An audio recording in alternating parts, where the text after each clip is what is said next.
satisfaction.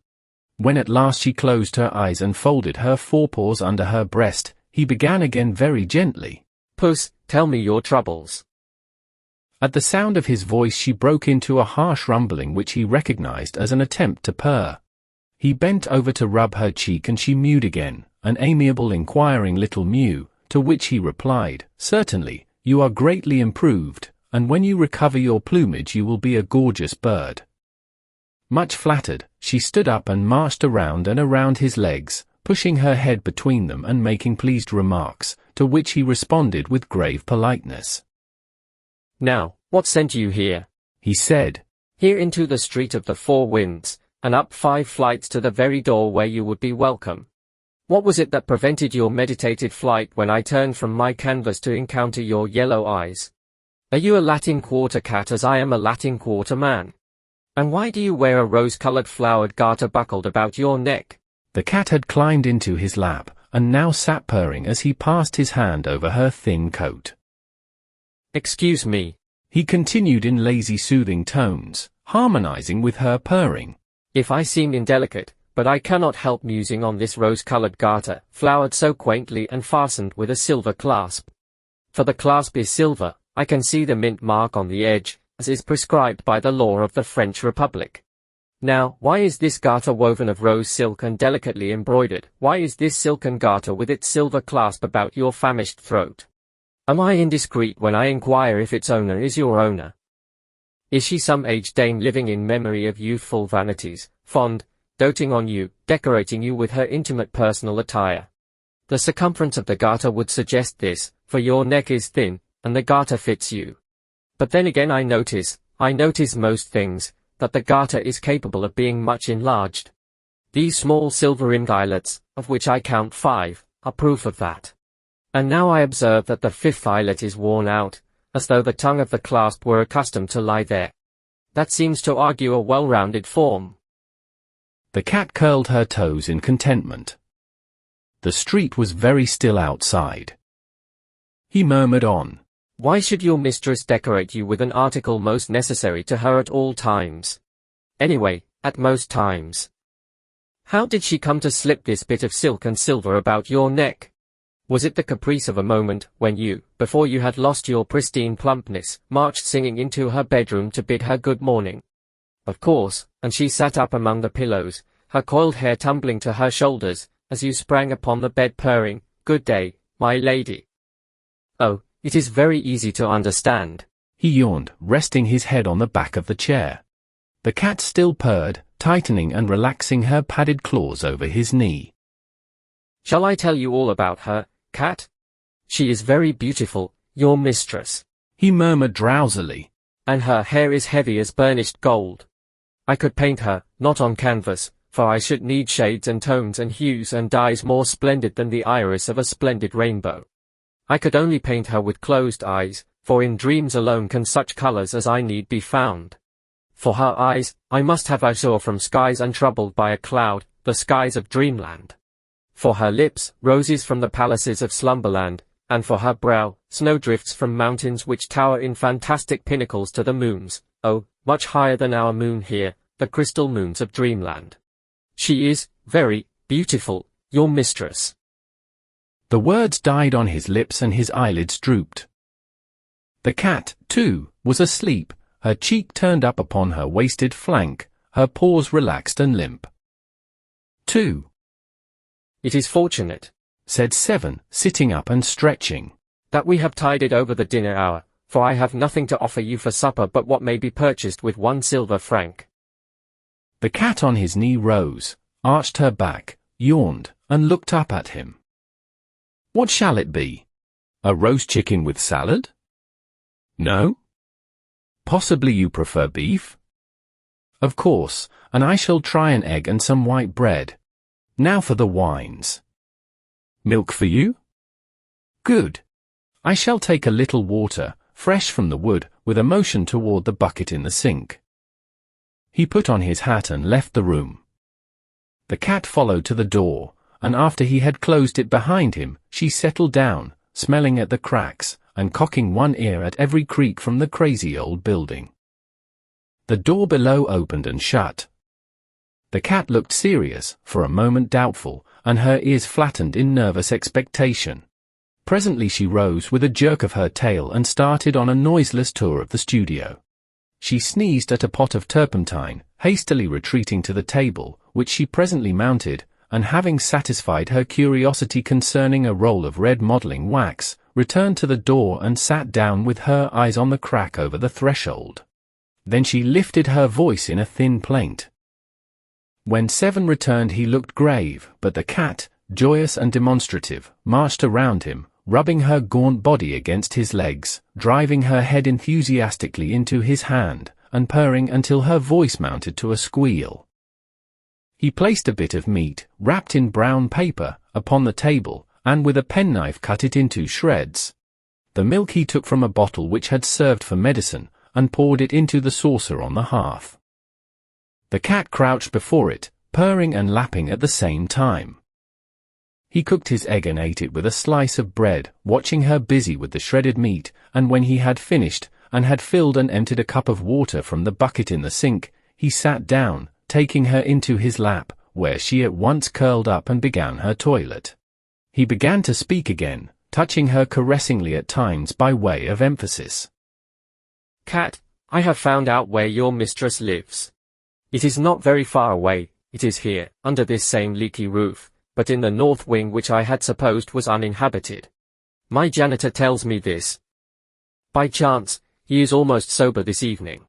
The butcher on the Rue de Seine, where I bought your meat, knows you, and old Cobain the baker identified you with needless sarcasm. They tell me hard tales of your mistress which I shall not believe. They say she is idle and vain and pleasure-loving, they say she is harebrained and reckless. The little sculptor on the ground floor, who was buying rolls from old Cobain, spoke to me tonight for the first time, although we have always bowed to each other. He said she was very good and very beautiful. He has only seen her once, and does not know her name. I thanked him, I don't know why I thanked him so warmly. Cobain said, into this cursed street of the 4 winds blow all things evil. The sculptor looked confused, but when he went out with his rolls, he said to me, I am sure, monsieur, that she is as good as she is beautiful. The cat had finished her toilet, and now, springing softly to the floor, went to the door and sniffed. He knelt beside her, and unclasping the garter held it for a moment in his hands. After a while he said, There is a name engraved upon the silver clasp beneath the buckle. It is a pretty name, Sylvia Elven. Sylvia is a woman's name, Elven is the name of a town.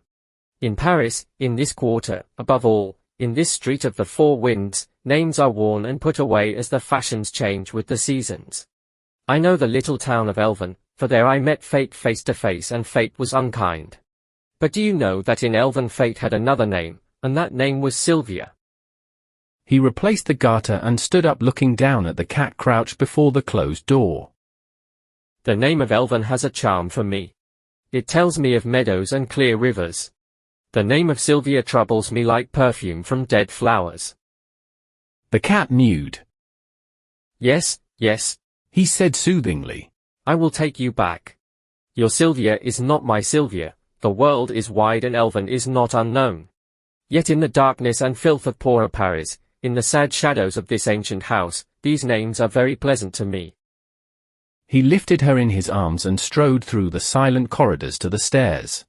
Down 5 flights and into the moonlit court, past the little sculptor's den, and then again in at the gate of the north wing and up the worm-eaten stairs he passed, until he came to a closed door. When he had stood knocking for a long time, something moved behind the door, it opened and he went in. The room was dark. As he crossed the threshold, the cat sprang from his arms into the shadows. He listened but heard nothing. The silence was oppressive and he struck a match. At his elbow stood a table and on the table a candle in a gilded candlestick. This he lighted, then looked around. The chamber was vast, the hangings heavy with embroidery. Over the fireplace towered a carved mantel, grey with the ashes of dead fires. In a recess by the deep-set windows stood a bed, from which the bedclothes, soft and fine as lace, trailed to the polished floor. He lifted the candle above his head. A handkerchief lay at his feet. It was faintly perfumed. He turned toward the windows. In front of them was a canapé, and over it were flung, pell-mell, a gown of silk, a heap of lace-like garments, white and delicate as spiders' meshes, long, crumpled gloves, and, on the floor beneath, the stockings, the little pointed shoes, and one garter of rosy silk, quaintly flowered and fitted with a silver clasp. Wondering, he stepped forward and drew the heavy curtains from the bed.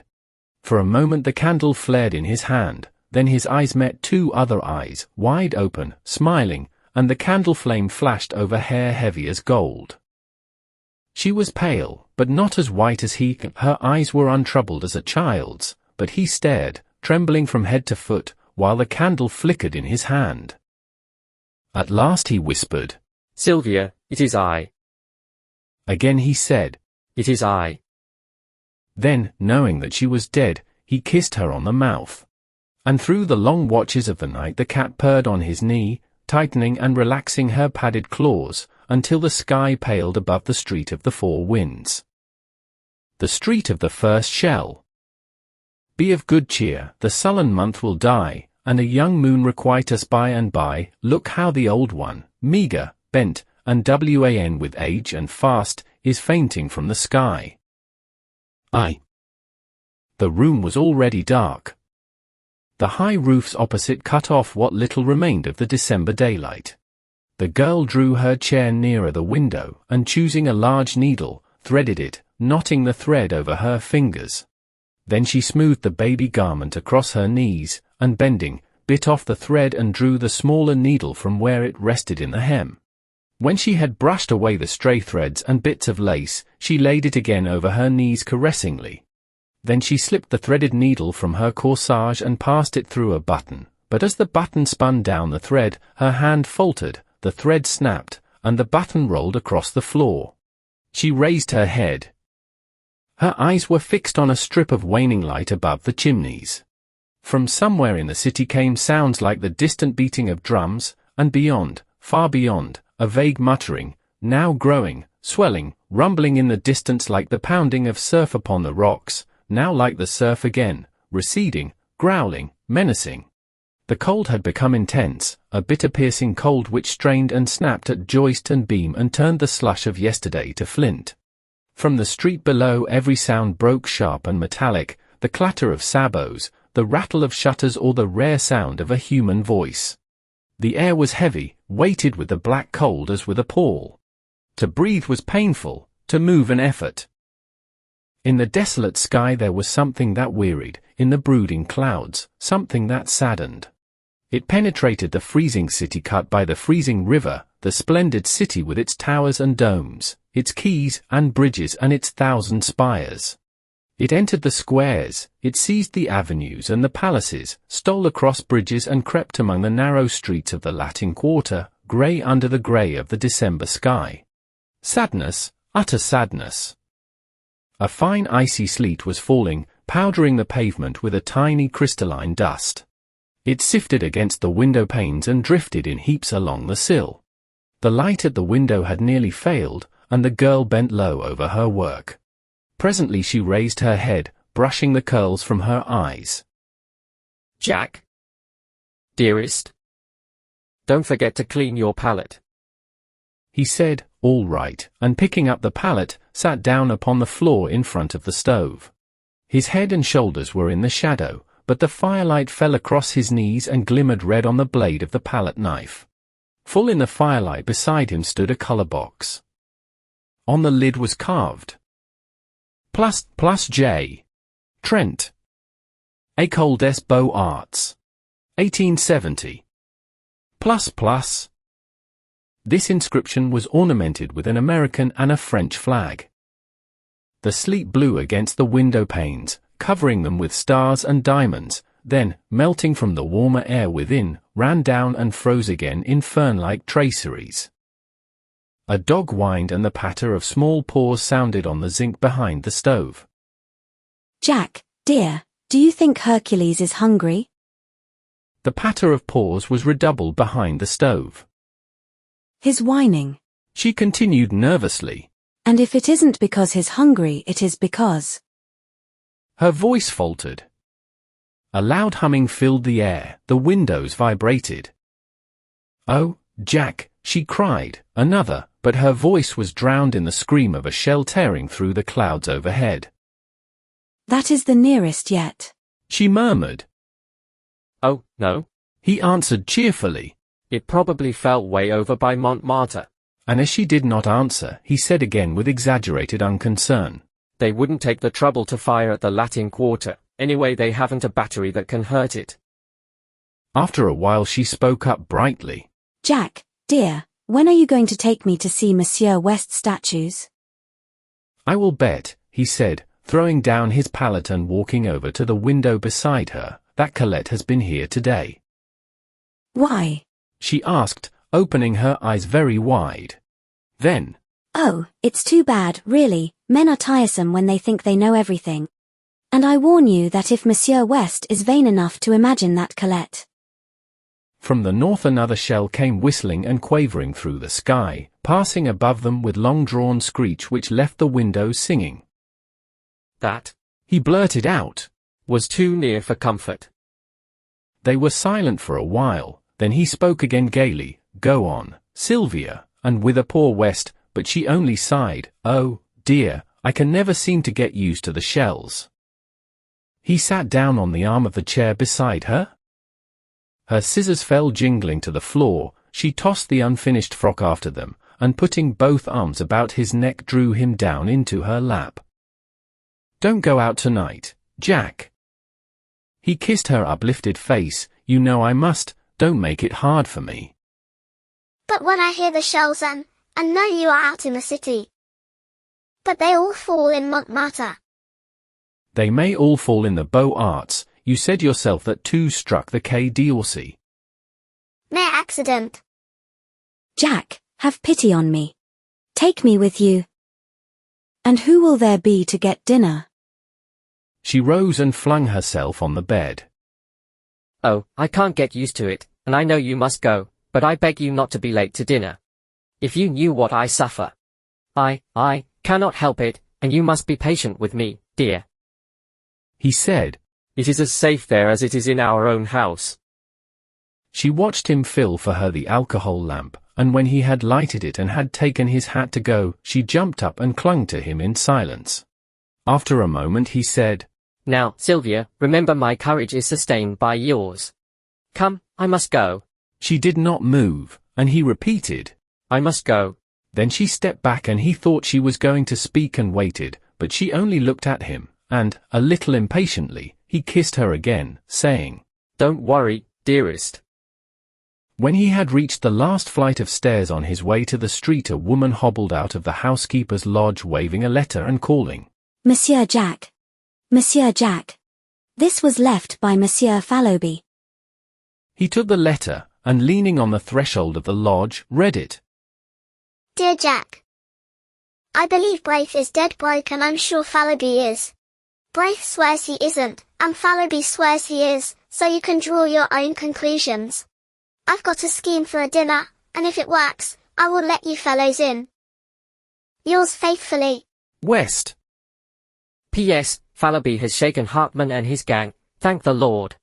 There is something rotten there, or it may be he's only a miser. P.P.S. I'm more desperately in love than ever, but I'm sure she does not care a straw for me.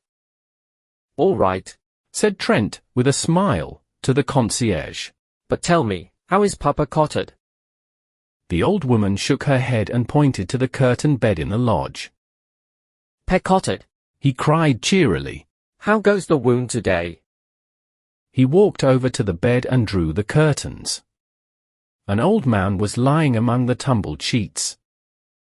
Better? Smiled Trent. Better, repeated the man wearily, and, after a pause, Have you any news, Monsieur Jack? I haven't been out today. I will bring you any rumor I may hear, though goodness knows I've got enough of rumors. He muttered to himself. Then aloud, Cheer up, you're looking better. And the sortie? Oh, the sortie, that's for this week. General Trochu sent orders last night. It will be terrible. It will be sickening, thought Trent as he went not into the street and turned the corner toward the Rue de Seine. Slaughter, slaughter, phew. I'm glad I'm not going. The street was almost deserted. A few women muffled in tattered military capes crept along the frozen pavement, and a wretchedly clad gamin hovered over the sewer-hole on the corner of the boulevard. A rope around his waist held his rags together. From the rope hung a rat, still warm and bleeding. There's another in there. He yelled at Trent. I hit him but he got away. Trent crossed the street and asked, How much? 2 francs for a quarter of a fat one, that's what they give at the St. Germain market. A violent fit of coughing interrupted him, but he wiped his face with the palm of his hand and looked cunningly at Trent. Last week you could buy a rat for 6 francs, but... And here he swore vilely. The rats have quit the Rue de Seine and they kill them now over by the new hospital. I'll let you have this for 7 francs, I can sell it for 10 in the Isle St. Louis. You lie? Said Trent. And let me tell you that if you try to swindle anybody in this quarter the people will make short work of you and your rats.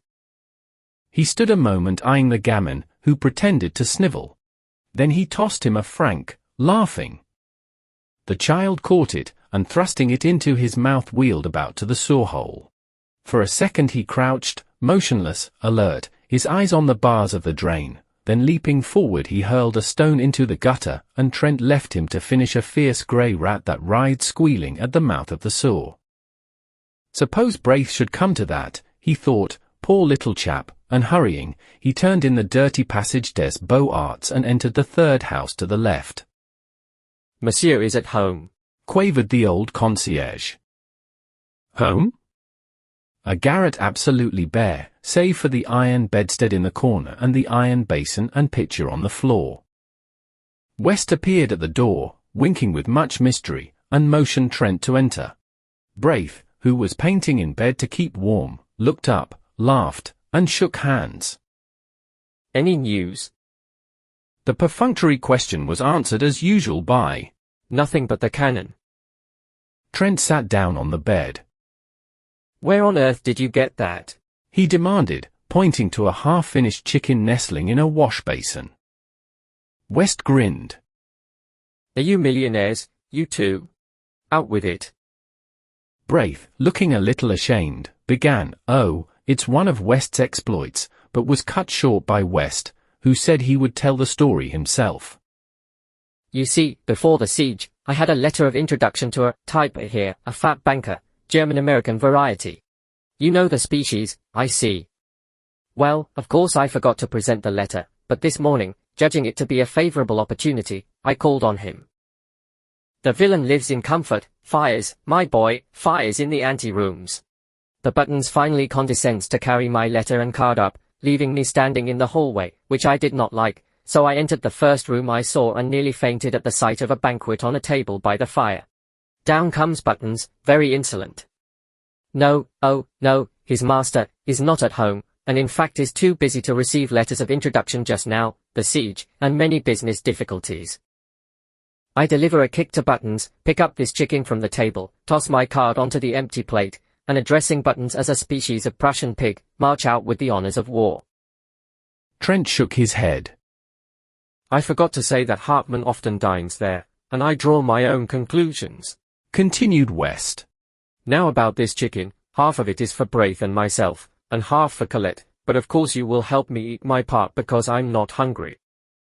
Neither am I, began Braith, but Trent, with a smile at the pinched faces before him, shook his head saying, What nonsense! You know I'm never hungry. West hesitated, reddened, and then slicing off Braith's portion, but not eating any himself, said good night, and hurried away to number 470 Rue Serpent, where lived a pretty girl named Colette, orphan after Sedan, and heaven alone knew where she got the roses in her cheeks, for the siege came hard on the poor. That chicken will delight her, but I really believe she's in love with West, said Trent. Then walking over to the bed. See here, old man, no dodging, you know, how much have you left? The other hesitated and flushed. Come, old chap, insisted Trent. Braith drew a purse from beneath his bolster, and handed it to his friend with a simplicity that touched him. 7 sons, He counted. You make me tired. Why on earth don't you come to me? I take it deal, Braith. How many times must I go over the same thing and explain to you that because I have money it is my duty to share it, and your duty and the duty of every American to share it with me? You can't get a cent, the city's blockaded, and the American minister has his hands full with all the German riffraff and deuce knows what. Why don't you act sensibly? I will, Trent, but it's an obligation that perhaps I can never even in part repay. I'm poor Anne. Of course you'll pay me. If I were a usurer I would take your talent for security. When you are rich and famous. Don't, Trent. All right, only no more monkey business. He slipped a dozen gold pieces into the purse, and tucking it again under the mattress smiled at Braith. How old are you? He demanded. 16. Trent laid his hand lightly on his friend's shoulder. I'm 22, and I have the rights of a grandfather as far as you are concerned. You'll do as I say until you're 21. The siege will be over then, I hope, said Braith, trying to laugh, but the prayer in their hearts, how long, O Lord, how long, was answered by the swift scream of a shell soaring among the storm clouds of that December night. 2. West, standing in the doorway of a house in the Rue Serpentine, was speaking angrily. He said he didn't care whether Hartman liked it or not, he was telling him, not arguing with him. You call yourself an American? He sneered. Berlin and hell are full of that kind of American. You come loafing about Colette with your pockets stuffed with white bread and beef, and a bottle of wine at 30 francs, and you can't really afford to give $1 to the American ambulance and public assistance, which Braith does, and he's half-starved. Hartman retreated to the curbstone, but West followed him, his face like a thundercloud. Don't you dare to call yourself a countryman of mine. He growled. No, nor an artist either. Artists don't worm themselves into the service of the public defense where they do nothing but feed like rats on the people's food. And I'll tell you now. He continued, dropping his voice, for Hartman had started as though stung. You might better keep away from that Alsatian brasserie and the smug-faced thieves who haunt it. You know what they do with suspects. You lie, you hound, screamed Hartman, and flung the bottle in his hand straight at West's face. West had him by the throat in a second, and forcing him against the dead wall shook him wickedly. Now you listen to me, he muttered, through his clenched teeth. You are already a suspect and, I swear, I believe you are a paid spy. It isn't my business to detect such vermin, and I don't intend to denounce you, but understand this. Colette don't like you and I can't stand you, and if I catch you in this street again I'll make it somewhat unpleasant. Get out, you sleek Prussian. Hartman had managed to drag a knife from his pocket, but West tore it from him and hurled him into the gutter. A gamin who had seen this burst into a peal of laughter, which rattled harshly in the silent street. Then everywhere windows were raised and rows of haggard faces appeared demanding to know why people should laugh in the starving city. Is it a victory? Murmured one. Look at that, cried West as Hartman picked himself up from the pavement. Look, you miser. Look at those faces. But Hartman gave him a look which he never forgot, and walked away without a word. Trent, who suddenly appeared at the corner, glanced curiously at West, who merely nodded toward his door saying, Come in, Fallowby's upstairs. What are you doing with that knife? demanded Fallowby, as he and Trent entered the studio. West looked at his wounded hand, which still clutched the knife, but saying, Cut myself by accident, tossed it into a corner and washed the blood from his fingers. Fallowby, fat and lazy, watched him without comment, but Trent, half divining how things had turned, walked over to Fallowby smiling. I've a bone to pick with you, he said. Where is it? I'm hungry, replied Fallowby with affected eagerness, but Trent, frowning, told him to listen. How much did I advance you a week ago? 380 francs, replied the other, with a squirm of contrition. Where is it? Fallowby began a series of intricate explanations, which were soon cut short by Trent. I know, you blew it in, you always blow it in. I don't care a rap what you did before the siege, I know you are rich and have a right to dispose of your money as you wish to, And I also know that, generally speaking, it is none of my business. But now it is my business, as I have to supply the funds until you get some more, which you won't until the siege is ended one way or another. I wish to share what I have, but I won't see it thrown out of the window. Oh, yes, of course I know you will reimburse me, but that isn't the question, and, anyway, it's the opinion of your friends, old man, that you will not be worse off for a little abstinence from fleshly pleasures. You are positively a freak in this famine-cursed city of skeletons. I am rather stout, he admitted. Is it true you are out of money? Demanded Trent. Yes, I am, sighed the other. That roast-sucking pig on the Rue Saint-Honoré, is it there yet? Continued Trent. At, stammered the feeble one. I thought so. I caught you in ecstasy before that sucking pig at least a dozen times. Then laughing, he presented Fallowby with a roll of 20-franc pieces saying, if these go for luxuries you must live on your own flesh, and went over to aid West, who sat beside the wash-basin binding up his hand. West suffered him to tie the knot, and then said, You remember, yesterday, when I left you and Braith to take the chicken to Colette. Chicken. Good heavens. Moaned Fallowby. Chicken, repeated West, enjoying Fallowby's grief. I must explain that things are changed. Colette and I are to be married. What about the chicken? Groaned Fallowby. Shut up, laughed Trent, and slipping his arm through West's, walked to the stairway. The poor little thing, said West, just think, not a splinter of firewood for a week, and wouldn't tell me because she thought I needed it for my clay figure. Phew. When I heard it I smashed that smirking clay nymph to pieces, and the rest can freeze and be hanged. After a moment he added timidly, Won't you call on your way down and say bonsoir? It's no. 17. Yes, said Trent, and he went out softly, closing the door behind. He stopped on the third landing, lighted a match, scanned the numbers over the row of dingy doors, and knocked at No. 17. Say Toy George's. The door opened. Oh, pardon, Monsieur Jack, I thought it was Monsieur West, then blushing furiously. Oh, I see you have heard. Oh, thank you so much for your wishes, and I'm sure we love each other very much, and I'm dying to see Sylvia and tell her Anne. And what? Laughed Trent. I am very happy. She sighed. His pure gold, returned Trent, and then gaily. I want you and George to come and dine with us tonight. It's a little treat, you see tomorrow is Sylvia's fate. She will be 19. I have written to Thorne, and the Gurnalecs will come with their cousin Odile. Fallowby has engaged not to bring anybody but himself. The girl accepted shyly, charging him with loads of loving messages to Sylvia, and he said good night. He started up the street, walking swiftly, for it was bitter cold, and cutting across the Rue de la Lune he entered the Rue de Seine. The early winter night had fallen, almost without warning, but the sky was clear and myriads of stars glittered in the heavens. The bombardment had become furious, a steady rolling thunder from the Prussian cannon punctuated by the heavy shocks from Mont Valérien. The shells streamed across the sky, leaving trails like shooting stars, and now, as he turned to look back, rockets blue and red flared above the horizon from the Fortalice, and the fortress of the north flamed like a bonfire.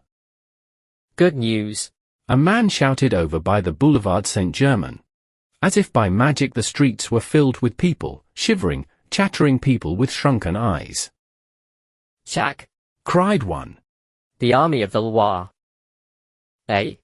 Mon views, it has come then at last. I told thee. Tomorrow, tonight, who knows? Is it true? Is it a sortie?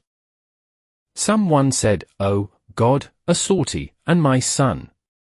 Another cried, to the Seine? They say one can see the signals of the army of the Loire from the Pont Neuf. There was a child standing near Trent who kept repeating, Mama, Mama, then tomorrow we may eat white bread, and beside him, an old man swaying, stumbling, his shriveled hands crushed to his breast, muttering as if insane.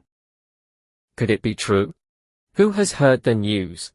The shoemaker on the Rue de Bussy had it from a mobile who had heard a franc-tireur repeat it to a captain of the National Guard. Trent followed the throng surging through the Rue de Seine to the river. Rocket after rocket clothed the sky, and now, from Montmartre, the cannon clanged, and the batteries on Montparnasse joined in with a crash. The bridge was packed with people. Trent asked, "Who has seen the signals of the army of the Loire?"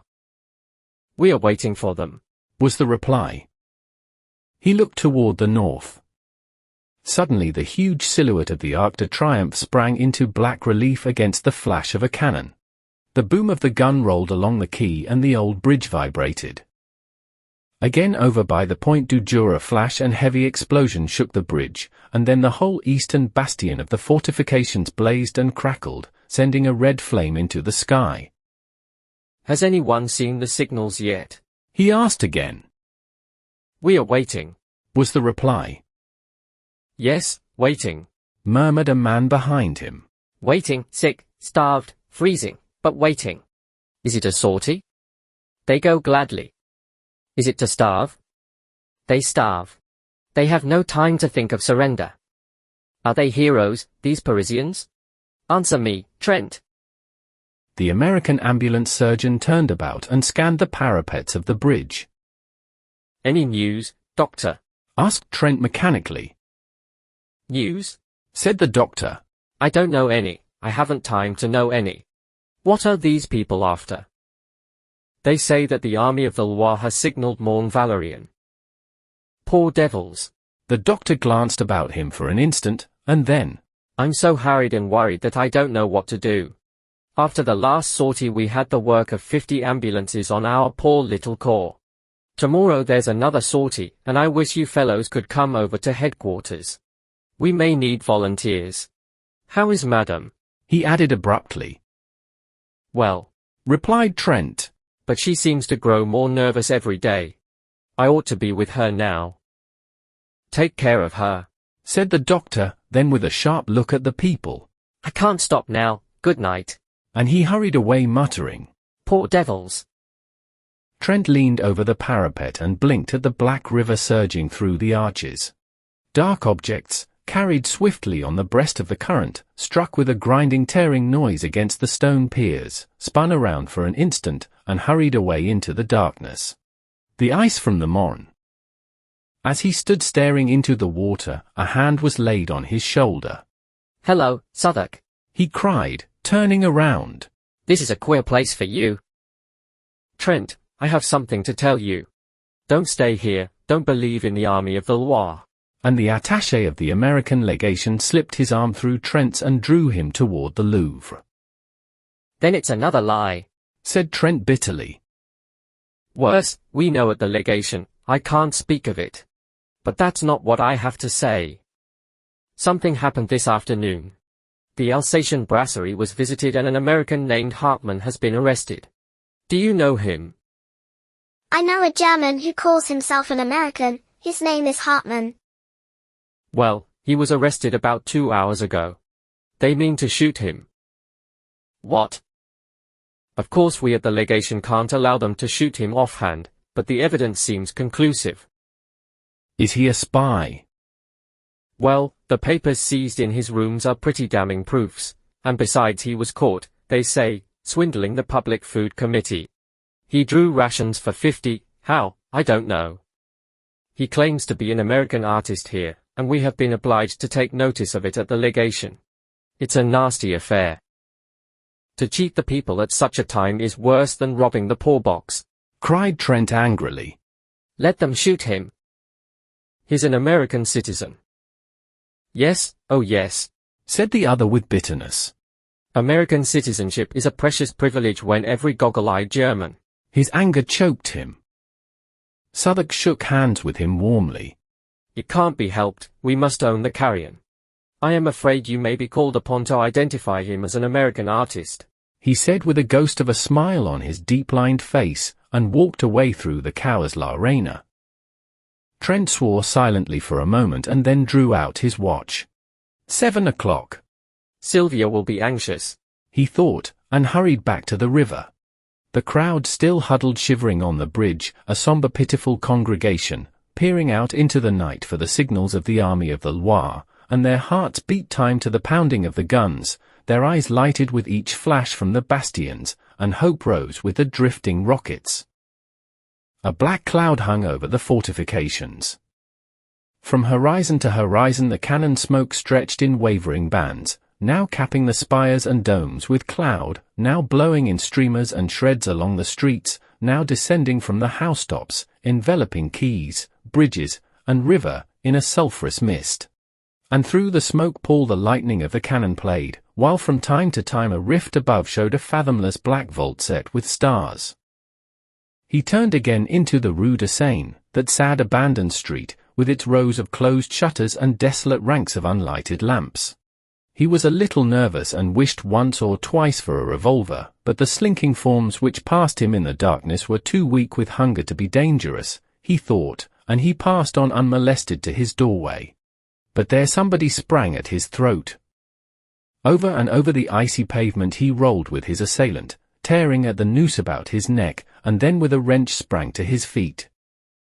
"Get up," he cried to the other.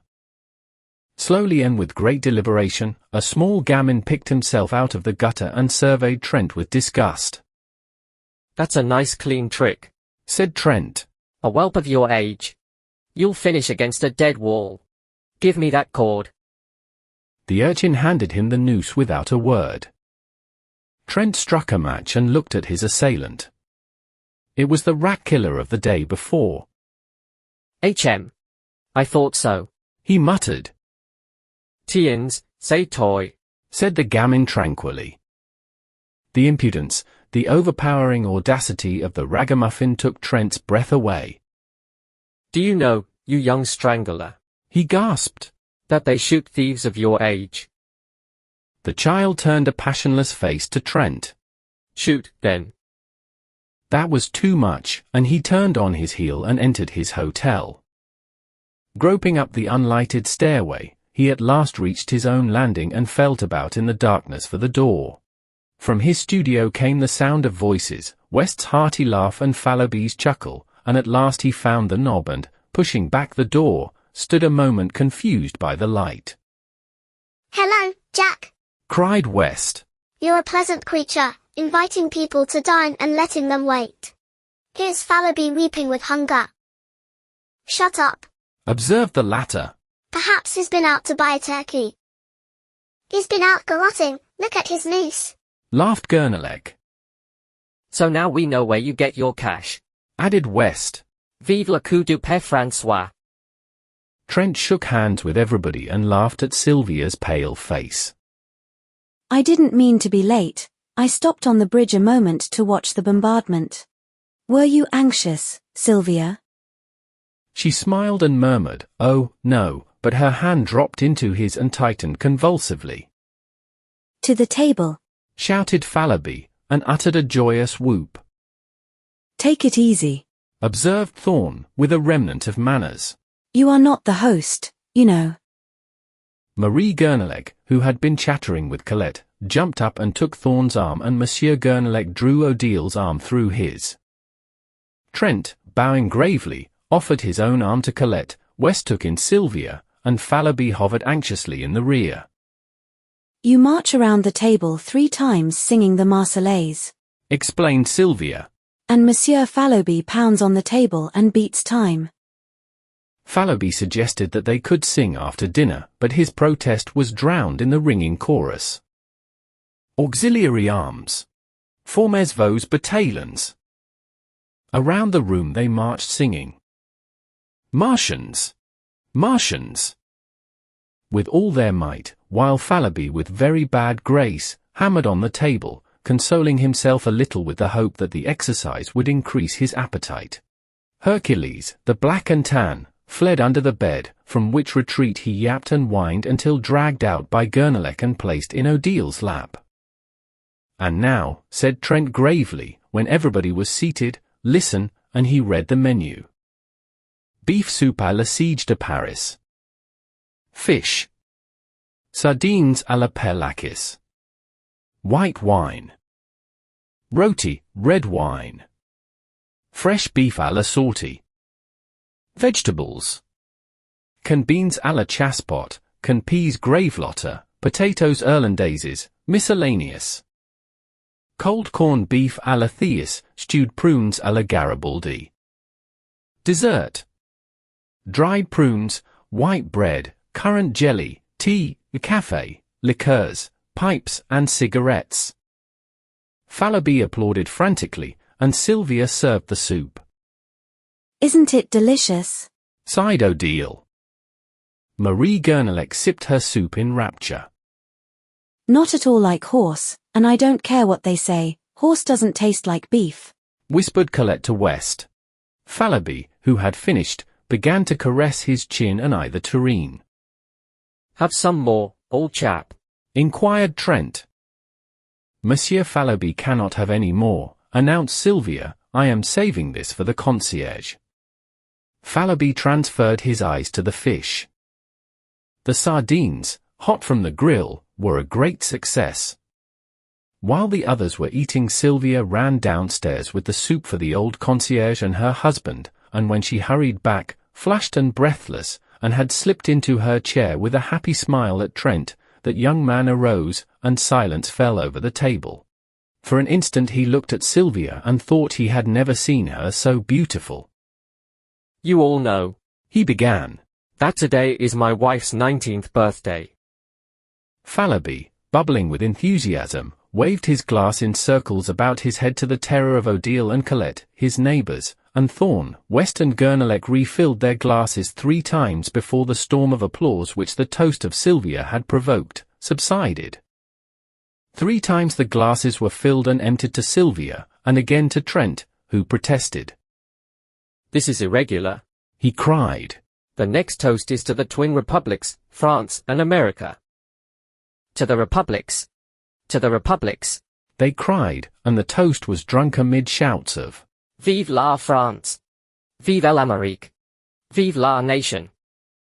Then Trent, with a smile at West, offered the toast to a happy pair, and everybody understood, and Sylvia leaned over and kissed Colette, while Trent bowed to West. The beef was eaten in comparative calm, but when it was finished and a portion of it set aside for the old people below, Trent cried, Drink to Paris! May she rise from her ruins and crush the invader! And the cheers rang out, drowning for a moment the monotonous thunder of the Prussian guns. Pipes and cigarettes were lighted, and Trent listened an instant to the animated chatter around him, broken by ripples of laughter from the girls or the mellow chuckle of Fallowby. Then he turned to West. There is going to be a sortie tonight, he said. I saw the American ambulance surgeon just before I came in and he asked me to speak to you fellows. Any aid we can give him will not come amiss. Then dropping his voice and speaking in English. As for me, I shall go out with the ambulance tomorrow morning.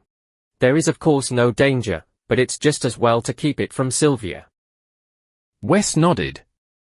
Thorne and Gurnelec, who had heard, broke in and offered assistance, and Fallowby volunteered with a groan.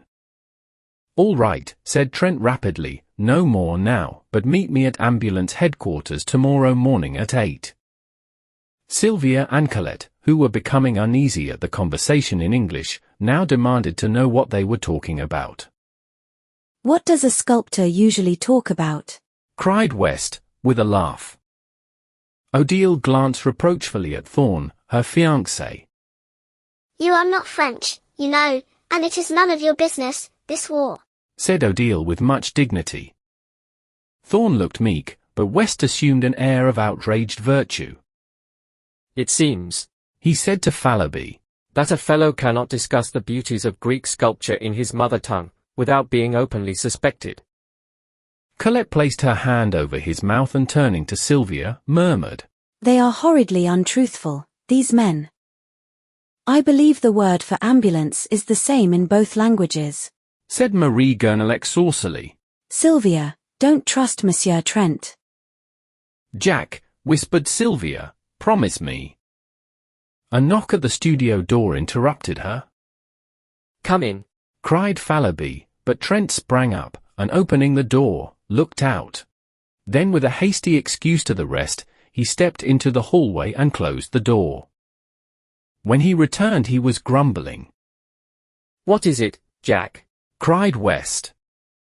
"What is it?" repeated Trent savagely. "I'll tell you what it is.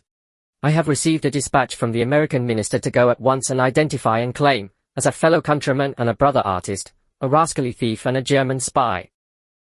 Don't go. suggested Fallowby. If I don't, they'll shoot him at once. Let them. Growled Thorne. Do you fellows know who it is? Hartman. Shouted West, inspired. Sylvia sprang up deathly white, but Odile slipped her arm around her and supported her to a chair, saying calmly, Sylvia has fainted. It's the hot room. Bring some water. Trent brought it at once. Sylvia opened her eyes, and after a moment rose, and supported by Marie Gurnelec and Trent, passed into the bedroom. It was the signal for breaking up, and everybody came and shook hands with Trent, saying they hoped Sylvia would sleep it off and that it would be nothing. When Marie Gurnelec took leave of him, she avoided his eyes, but he spoke to her cordially and thanked her for her aid. "Anything I can do, Jack?" inquired West, lingering, and then hurried downstairs to catch up with the rest. Trent leaned over the banisters, listening to their footsteps and chatter, and then the lower door banged and the house was silent. He lingered, staring down into the blackness, biting his lips, then with an impatient movement, "I am crazy," he muttered, and lighting a candle, went into the bedroom. Sylvia was lying on the bed. He bent over her, smoothing the curly hair on her forehead. "Are you better, dear Sylvia?" She did not answer, but raised her eyes to his. For an instant he met her gaze, but what he read there sent a chill to his heart and he sat down covering his face with his hands. At last she spoke in a voice, changed and strained, a voice which he had never heard, and he dropped his hands and listened, bolt upright in his chair. Jack, it has come at last. I have feared it and trembled. Ah, how often have I lain awake at night with this on my heart and prayed that I might die before you should ever know of it. For I love you, Jack, and if you go away I cannot live. I have deceived you, it happened before I knew you, but since that first day when you found me weeping in the Luxembourg and spoke to me, Jack, I have been faithful to you in every thought and deed. I loved you from the first, and did not dare to tell you this, fearing that you would go away, and since then my love has grown, and oh. I suffered, but I dared not tell you. And now you know, but you do not know the worst. For him, now what do I care? He was cruel, oh, so cruel. She hid her face in her arms. "Must I go on? Must I tell you, can you not imagine? Oh. Jack." He did not stir, his eyes seemed dead. I was so young, I knew nothing, and he said that he loved me." Trent rose and struck the candle with his clenched fist, and the room was dark. The bells of St. Sulpice tolled the hour, and she started up, speaking with feverish haste. "I must finish. When you told me you loved me, you asked me nothing, but then, even then, it was too late, and that other life which binds me to him must stand forever between you and me. For there is another whom he has claimed, and is good to. He must not die, they cannot shoot him, for that other's sake." Trent sat motionless, but his thoughts ran on in an interminable whirl. Sylvia, little Sylvia, who shared with him his student life, who bore with him the dreary desolation of the siege without complaint, this slender blue-eyed girl whom he was so quietly fond of, whom he teased or caressed as the whim suited, who sometimes made him the least bit impatient with her passionate devotion to him, could this be the same Sylvia who lay weeping there in the darkness? Then he clinched his teeth. Let him die. Let him die. But then, for Sylvia's sake, and for that other's sake, yes, he would go, he must go, his duty was plain before him. But Sylvia, he could not be what he had been to her, and yet a vague terror seized him, now all was said. Trembling, he struck a light. She lay there, her curly hair tumbled about her face, her small white hands pressed to her breast. He could not leave her, and he could not stay. He never knew before that he loved her. She had been a mere comrade, this girl wife of his. Ah! He loved her now with all his heart and soul, and he knew it only when it was too late. Too late? Why? Then he thought of that other one, binding her, linking her forever to the creature who stood in danger of his life. With an oath he sprang to the door, but the door would not open, or was it that he pressed it back, locked it, and flung himself on his knees beside the bed, knowing that he dared not for his life's sake leave what was his all in life. 3. It was 4 in the morning when he came out of the prison of the condemned with the secretary of the American legation. A knot of people had gathered around the American minister's carriage, which stood in front of the prison, the horses stamping and pouring in the icy street, the coachman huddled on the box, wrapped in furs. Southwark helped the secretary into the carriage, and shook hands with Trent, thanking him for coming. How the scoundrel did stare, he said. Your evidence was worse than a kick, but it saved his skin for the moment at least, and prevented complications. The secretary sighed. We have done our part. Now let them prove him a spy and we wash our hands of him. Jump in, Captain. Come along, Trent. I have a word to say to Captain Southwark. I won't detain him, said Trent hastily, and dropping his voice. Southwark, help me now. You know the story from the blackguard. You know that the child is at his rooms. Get it, and take it to my own apartment, and if he is shot, I will provide a home for it. I understand, said the captain gravely. Will you do this at once? At once, he replied.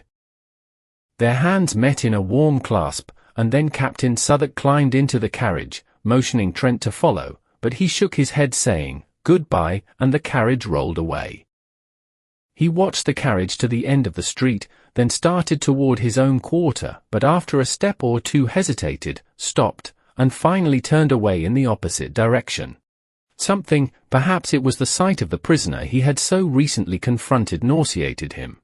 He felt the need of solitude and quiet to collect his thoughts. The events of the evening had shaken him terribly, but he would walk it off, forget, bury everything, and then go back to Sylvia. He started on swiftly, and for a time the bitter thoughts seemed to fade, but when he paused at last, breathless, under the Arc de Triomphe, the bitterness and the wretchedness of the whole thing, yes, of his whole misspent life, came back with a pang. Then the face of the prisoner, stamped with the horrible grimace of fear, grew in the shadows before his eyes.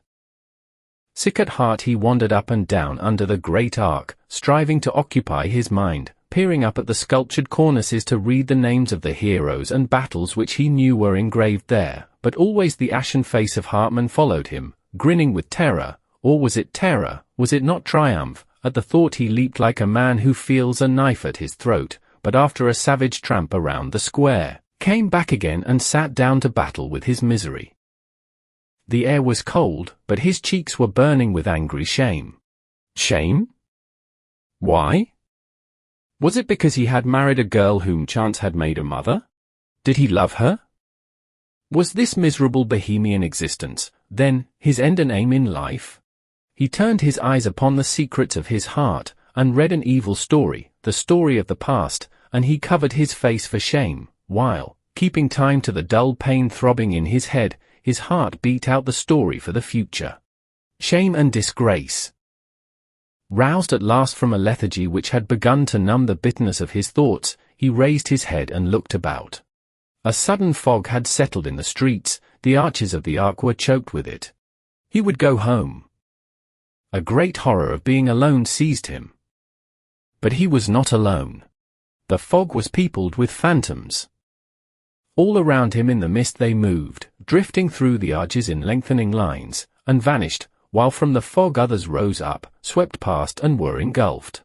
He was not alone, for even at his side they crowded, touched him, swarmed before him, beside him, behind him, pressed him back, seized, and bore him with them through the mist. Down a dim avenue, through lanes, and alleys white with fog, they moved, and if they spoke their voices were dull as the vapour which shrouded them. At last in front, a bank of masonry and earth cut by a massive iron-barred gate towered up in the fog. Slowly and more slowly they glided, shoulder to shoulder and thigh to thigh. Then all movement ceased. A sudden breeze stirred the fog. It wavered and eddied. Objects became more distinct. A pallor crept above the horizon, touching the edges of the watery clouds, and drew dull sparks from 1,000 bayonets. Bayonets, they were everywhere, cleaving the fog or flowing beneath it in rivers of steel.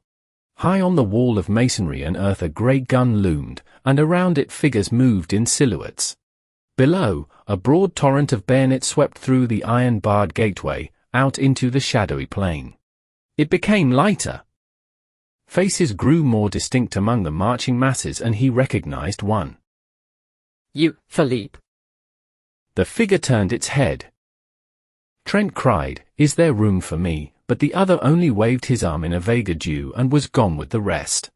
Presently the cavalry began to pass, squadron on squadron, crowding out into the darkness, then many cannon, then an ambulance, then again the endless lines of bayonets. Beside him a cuirassier sat on his steaming horse, and in front, among a group of mounted officers, he saw a general, with the astrakhan collar of his dolman turned up about his bloodless face. Some women were weeping near him, and one was struggling to force a loaf of black bread into a soldier's haversack. The soldier tried to aid her, but the sack was fastened, and his rifle bothered him, so Trent held it, while the woman unbuttoned the sack and forced in the bread, now all wet with her tears. The rifle was not heavy. Trent found it wonderfully manageable. Was the bayonet sharp? He tried it. Then a sudden longing, a fierce, imperative desire took possession of him. Duet, cried a gamin, clinging to the barred gate. Encore toi mon views. Trent looked up, and the rat-killer laughed in his face. But when the soldier had taken the rifle again, and thanking him, ran hard to catch his battalion, he plunged into the throng about the gateway. Are you going? He cried to a marine who sat in the gutter bandaging his foot. Yes. Then a girl, a mere child, caught him by the hand and led him into the cafe which faced the gate. The room was crowded with soldiers, some, white and silent, sitting on the floor, others groaning on the leather-covered settees. The air was sour and suffocating. Choose, said the girl with a little gesture of pity. They can't go. In a heap of clothing on the floor he found a capote and kepi. She helped him buckle his knapsack, cartridge box, and belt, and showed him how to load the chasspot rifle, holding it on her knees. When he thanked her, she started to her feet. You are a foreigner. American, he said, moving toward the door, but the child barred his way. I am a Breton. My father is up there with the cannon of the marine. He will shoot you if you are a spy. They faced each other for a moment. Then sighing, he bent over and kissed the child. Pray for France, little one, he murmured, and she repeated with a pale smile, for France and you, beau monsieur. He ran across the street and through the gateway. Once outside, he edged into line and shouldered his way along the road. A corporal passed, looked at him, repassed, and finally called an officer. You belong to the 60th. Growled the corporal, looking at the number on his kepi. We have no use for factures, added the officer, catching sight of his black trousers. I wish to volunteer in place of a comrade, said Trent, and the officer shrugged his shoulders and passed on. Nobody paid much attention to him, one or two merely glancing at his trousers. The road was deep with slush and mud, ploughed and torn by wheels and hoofs. A soldier in front of him wrenched his foot in an icy rut and dragged himself to the edge of the embankment, groaning. The plain on either side of them was grey with melting snow. Here and there behind dismantled hedgerows stood wagons, bearing white flags with red crosses. Sometimes the driver was a priest in rusty hat and gown, sometimes a crippled mobile. Once they passed a wagon driven by a sister of charity. Silent empty houses with great rents in their walls, and every window blank, huddled along the road. Further on, within the zone of danger, nothing of human habitation remained except here and there a pile of frozen bricks or a blackened cellar choked with snow. For some time Trent had been annoyed by the man behind him, who kept treading on his heels. Convinced at last that it was intentional, he turned to remonstrate and found himself face to face with a fellow student from the Beaux Arts. Trent stared. I thought you were in the hospital. The other shook his head, pointing to his bandaged jaw. I see, you can't speak. Can I do anything? The wounded man rummaged in his haversack and produced a crust of black bread. He can't eat it, his jaw is smashed, and he wants you to chew it for him, said the soldier next to him. Trent took the crust, and grinding it in his teeth morsel by morsel, passed it back to the starving man. From time to time mounted orderlies sped to the front, covering them with slush. It was a chilly, silent march through sodden meadows wreathed in fog. Along the railroad embankment across the ditch, another column moved parallel to their own. Trent watched it, a somber mass, now distinct, now vague, now blotted out in a puff of fog. Once for half an hour he lost it, but when again it came into view, he noticed a thin line detach itself from the flank, and, bellying in the middle, swing rapidly to the west. At the same moment a prolonged crackling broke out in the fog in front. Other lines began to slough off from the column, swinging east and west, and the crackling became continuous. A battery passed at full gallop, and he drew back with his comrades to give it way.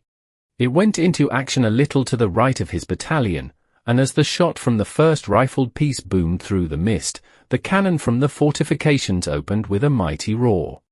An officer galloped by shouting something which Trent did not catch, but he saw the ranks in front suddenly part company with his own, and disappear in the twilight. More officers rode up and stood beside him peering into the fog. Away in front the crackling had become one prolonged crash. It was dreary waiting. Trent chewed some bread for the man behind, who tried to swallow it, and after a while shook his head, motioning Trent to eat the rest himself. A corporal offered him a little brandy and he drank it, but when he turned around to return the flask, the corporal was lying on the ground. Alarmed, he looked at the soldier next to him, who shrugged his shoulders and opened his mouth to speak, but something struck him and he rolled over and over into the ditch below. At that moment the horse of one of the officers gave a bound and backed into the battalion, lashing out with his heels. One man was ridden down, another was kicked in the chest and hurled through the ranks. The officer sank his spurs into the horse and forced him to the front again, where he stood trembling. The cannonade seemed to draw nearer. A staff officer, riding slowly up and down the battalion, suddenly collapsed in his saddle and clung to his horse's manet. One of his boots dangled, crimsoned and dripping, from the stirrup. Then out of the mist in front men came running. The roads, the fields, the ditches were full of them, and many of them fell. For an instant he imagined he saw horsemen riding about like ghosts in the vapors beyond, and a man behind him cursed horribly, declaring he too had seen them, and that they were Uhlans, but the battalion stood inactive, and the mist fell again over the meadows. The colonel sat heavily upon his horse, his bullet-shaped head buried in the astrakhan collar of his dolman, his fat legs sticking straight out in the stirrups. The buglers clustered about him with bugles poised, and behind him a staff officer in a pale blue jacket smoked a cigarette and chatted with a captain of hussars. From the road in front came the sound of furious galloping, and an orderly reined up beside the colonel, who motioned him to the rear without turning his head. Then on the left a confused murmur arose which ended in a shout. A hussar passed like the wind, followed by another, and then squadron after squadron whirled by them into the sheeted mists. At that instant the colonel reared in his saddle, the bugles clanged, and the whole battalion scrambled down the embankment, over the ditch and started across the soggy meadow. Almost at once Trent lost his cap. Something snatched it from his head. He thought it was a tree branch. A good many of his comrades rolled over in the slush and ice, and he imagined that they had slipped. One pitched right across his path and he stopped to help him up, but the man screamed when he touched him and an officer shouted, "Forward! Forward!" So he ran on again. It was a long jog through the mist, and he was often obliged to shift his rifle. When at last they lay panting behind the railroad embankment, he looked about him. He had felt the need of action, of a desperate physical struggle, of killing and crushing. He had been seized with a desire to fling himself among masses and tear right and left. He longed to fire, to use the thin sharp bayonet on his chasspot. He had not expected this. He wished to become exhausted, to struggle and cut until incapable of lifting his arm. Then he had intended to go home. He heard a man say that half the battalion had gone down in the charge, and he saw another examining a corpse under the embankment. The body, still warm, was clothed in a strange uniform, but even when he noticed the spiked helmet lying a few inches further away, he did not realize what had happened. The colonel sat on his horse a few feet to the left, his eye sparkling under the crimson képi. Trent heard him reply to an officer, "I can hold it, but another charge, and I won't have enough men left to sound a bugle." "Were the Prussians here?" Trent asked of a soldier who sat wiping the blood trickling from his hair. "Yes. The hussars cleaned them out. We caught their crossfire. We are supporting a battery on the embankment," said another. Then the battalion crawled over the embankment and moved along the lines of twisted rails. Trent rolled up his trousers and tucked them into his woolen socks, but they halted again, and some of the men sat down on the dismantled railroad track. Trent looked for his wounded comrade from the Beaux Arts. He was standing in his place, very pale. The cannonade had become terrific. For a moment the mist lifted. He caught a glimpse of the 1st Battalion motionless on the railroad track in front, of regiments on either flank, and then, as the fog settled again, the drums beat and the music of the bugles began away on the extreme left. A restless movement passed among the troops, the colonel threw up his arm, the drums rolled, and the battalion moved off through the fog. They were near the front now, for the battalion was firing as it advanced. Ambulances galloped along the base of the embankment to the rear, and the hussars passed and repassed like phantoms. They were in the front at last, for all about them was movement and turmoil, while from the fog, close at hand, came cries and groans and crashing volleys. Shells fell everywhere, bursting along the embankment, splashing them with frozen slush. Trent was frightened. He began to dread the unknown, which lay there crackling and flaming in obscurity. The shock of the cannon sickened him. He could even see the fog light up with a dull orange as the thunder shook the earth. It was near, he felt certain, for the colonel shouted forward, and the 1st Battalion was hastening into it. He felt its breath, he trembled, but hurried on. A fearful discharge in front terrified him. Somewhere in the fog men were cheering, and the colonel's horse, streaming with blood, plunged about in the smoke.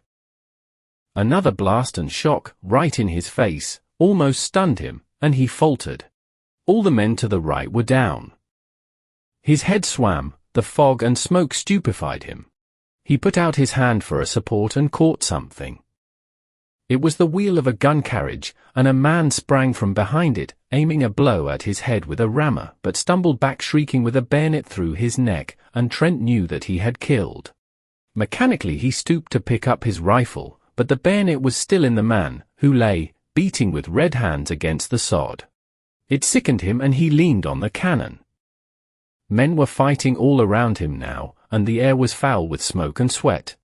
Somebody seized him from behind and another in front, but others in turn seized them or struck them solid blows. The click! Click! Click!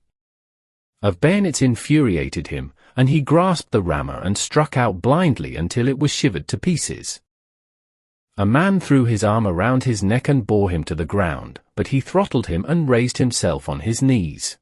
He saw a comrade seize the cannon, and fall across it with his skull crushed in. He saw the colonel tumble clean out of his saddle into the mud, then consciousness fled. When he came to himself, he was lying on the embankment among the twisted rails. On every side huddled men who cried out and cursed and fled away into the fog, and he staggered to his feet and followed them. Once he stopped to help a comrade with a bandaged jaw, who could not speak but clung to his arm for a time and then fell dead in the freezing mire, and again he aided another, who groaned, "Trent, c'est moi, Philippe," until a sudden volley in the midst relieved him of his charge.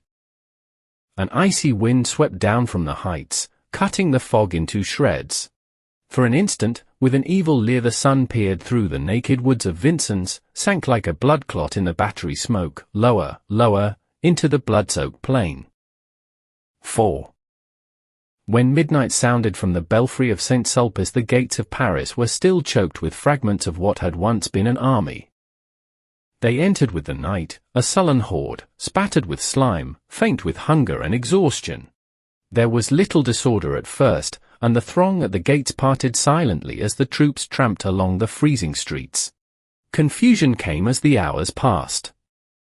Swiftly and more swiftly, crowding squadron after squadron and battery on battery, horses plunging and caissoons jolting, the remnants from the front surged through the gates, a chaos of cavalry and artillery struggling for the right of way.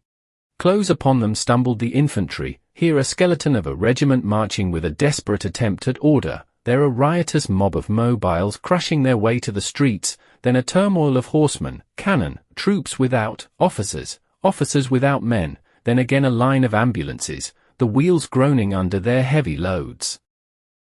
Dumb with misery, the crowd looked on. All through the day the ambulances had been arriving, and all day long the ragged throng whimpered and shivered by the barriers. At noon the crowd was increased tenfold, filling the squares about the gates, and swarming over the inner fortifications. At 4 o'clock in the afternoon the German batteries suddenly wreathed themselves in smoke, and the shells fell fast on Montparnasse. At 20 minutes after 4 two projectiles struck a house in the Rue Barrée, and a moment later the first shell fell in the Latin Quarter. Braith was painting in bed when West came in very much scared. I wish you would come down, our house has been knocked into a cocked hat, and I'm afraid that some of the pillagers may take it into their heads to pay us a visit tonight. Braith jumped out of bed and bundled himself into a garment which had once been an overcoat. Anybody hurt? He inquired, struggling with a sleeve full of dilapidated lining. No. Colette is barricaded in the cellar, and the concierge ran away to the fortifications. There will be a rough gang there if the bombardment keeps up. You might help us. Of course, said Braith, but it was not until they had reached the Rue Serpent and had turned in the passage which led to West's cellar, that the latter cried, "Have you seen Jack Trent, today?" "No," replied Braith, looking troubled, "he was not at ambulance headquarters." He stayed to take care of Sylvia, I suppose. A bomb came crashing through the roof of a house at the end of the alley and burst in the basement, showering the street with slate and plaster. A second struck a chimney and plunged into the garden, followed by an avalanche of bricks, and another exploded with a deafening report in the next street. They hurried along the passage to the steps which led to the cellar. Here again Braith stopped. Don't you think I had better run up to see if Jack and Sylvia are well entrenched? I can get back before dark. No. Go in and find Colette, and I'll go. No, let me go, there's no danger. I know it, replied West calmly, and, dragging Braith into the alley, pointed to the cellar steps. The iron door was barred. Colette! He called. The door swung inward, and the girl sprang up the stairs to meet them. At that instant, Braith, glancing behind him, gave a startled cry, and pushing the two before him into the cellar, jumped down after them and slammed the iron door. A few seconds later a heavy jar from the outside shook the hinges. They are here, muttered West, very pale. That door, observed Colette calmly, will hold forever. Braith examined the low iron structure, now trembling with the blows rained on it from without. West glanced anxiously at Colette, who displayed no agitation, and this comforted him. I don't believe they will spend much time here, said Braith. They only rummage in cellars for spirits, I imagine. Unless they hear that valuables are buried there. But surely nothing is buried here, exclaimed Braith uneasily. Unfortunately there is, growled West. That miserly landlord of mine. A crash from the outside, followed by a yell, cut him short, then blow after blow shook the doors, until there came a sharp snap, a clinking of metal and a triangular bit of iron fell inwards, leaving a hole through which struggled a ray of light. Instantly West knelt, and shoving his revolver through the aperture fired every cartridge. For a moment the alley resounded with the racket of the revolver, then absolute silence followed. Presently a single questioning blow fell upon the door, and a moment later another and another, and then a sudden crack zigzagged across the iron plate.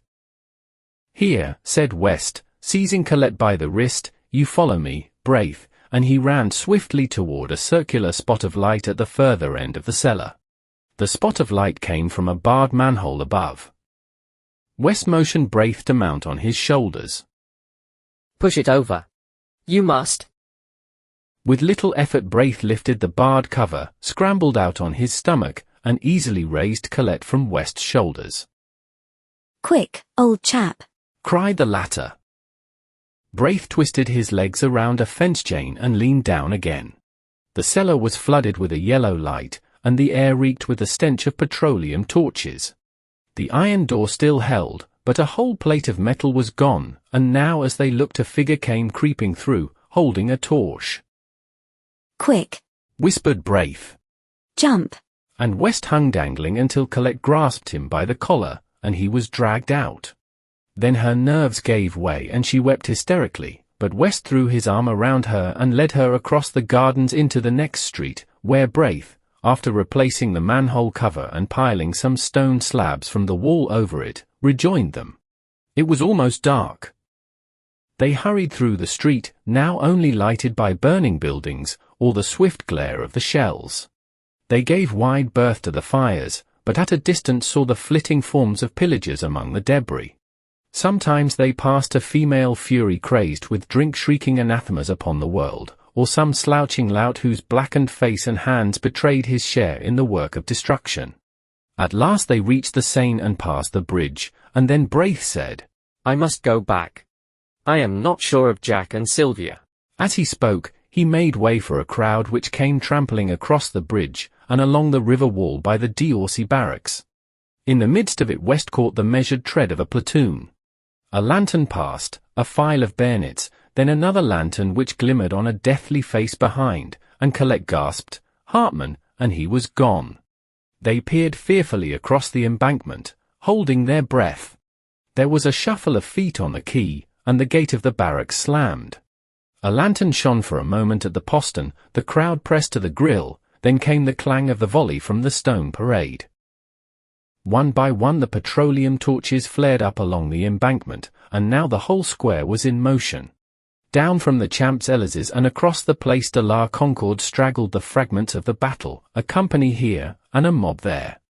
They poured in from every street followed by women and children, and a great murmur, borne on the icy wind, swept through the Arc de Triomphe and down the dark avenue. "Perdues! Perdues!" A ragged end of a battalion was pressing past, the spectre of annihilation. West groaned. Then a figure sprang from the shadowy ranks and called West's name, and when he saw it was Trent he cried out. Trent seized him, white with terror. "Sylvia." West stared speechless, but Colette moaned. "Oh, Sylvia.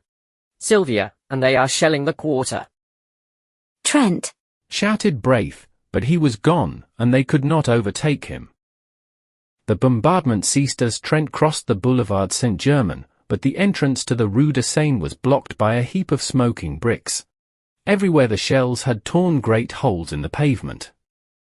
The café was a wreck of splinters and glass, the bookstore tottered, ripped from roof to basement, and the little bakery, long since closed, bulged outward above a mass of slate and tin. He climbed over the steaming bricks and hurried into the Rue de Tournon. On the corner a fire blazed, lighting up his own street, and on the bank wall, beneath a shattered gas lamp, a child was writing with a bit of cinder. Here fell the first shell. The letters stared him in the face. The rat killer finished and stepped back to view his work, but catching sight of Trent's bayonet, screamed and fled, and as Trent staggered across the shattered street, from holes and crannies in the ruins fierce women fled from their work of pillage, cursing him. At first he could not find his house, for the tears blinded him, but he felt along the wall and reached the door. A lantern burned in the concierge's lodge and the old man lay dead beside it. Faint with fright he leaned a moment on his rifle, then, snatching the lantern, sprang up the stairs. He tried to call, but his tongue hardly moved. On the second floor he saw plaster on the stairway, and on the third the floor was torn and the concierge lay in a pool of blood across the landing. The next floor was theirs. The door hung from its hinges, the walls gaped. He crept in and sank down by the bed, and their 2 arms were flung around his neck, and a tear-stained face sought his own. "Sylvia!" Oh, Jack. Jack. Jack. From the tumbled pillow beside them a child wailed. They brought it, it is mine. She sobbed. Ours. He whispered, with his arms around them both. Then from the stairs below came Braither's anxious voice. Trent. Is all well? The street of Our Lady of the Fields. Et tout les jours passés dans la tristesse now sunk comptes comme des jours heroes. Aye. The street is not fashionable, neither is it shabby. It is a pariah among streets, a street without a quarter. It is generally understood to lie outside the pale of the aristocratic Avenue de l'Observatoire. The students of the Montparnasse quarter consider it swell and will have none of it.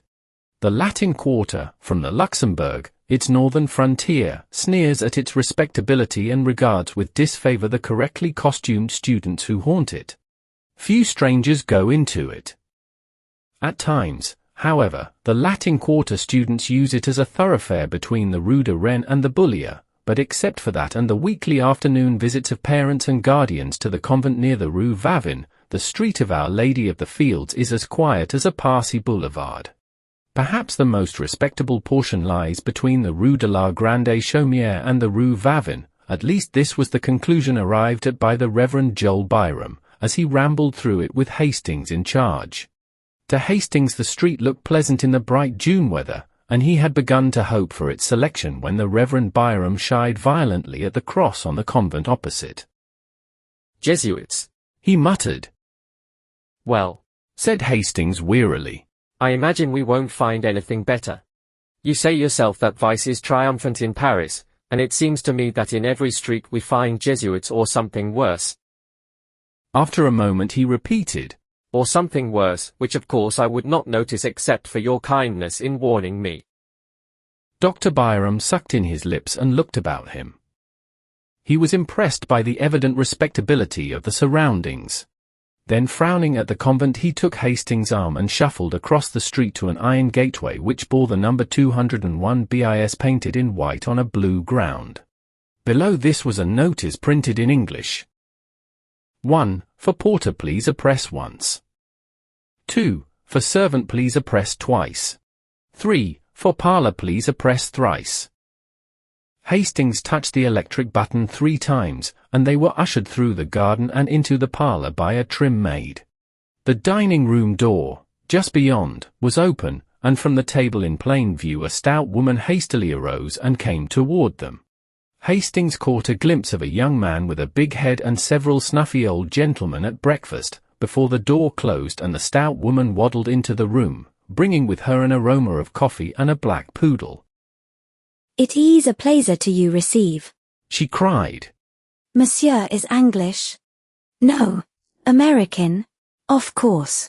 My pension it is for Americans cert out. Here all speak English, say a dire, the personnel, the servants do speak, plus you moins, a little. I am happy to have you come pensioners. Madam, began Dr. Byram, but was cut short again. Yes, I know, mon Dieu. You do not speak French but you have come to learn. My husband does speak French with the pensioners. We have at the moment a family American who learn of my husband French. Here the poodle growled at Dr. Byram and was promptly cuffed by his mistress.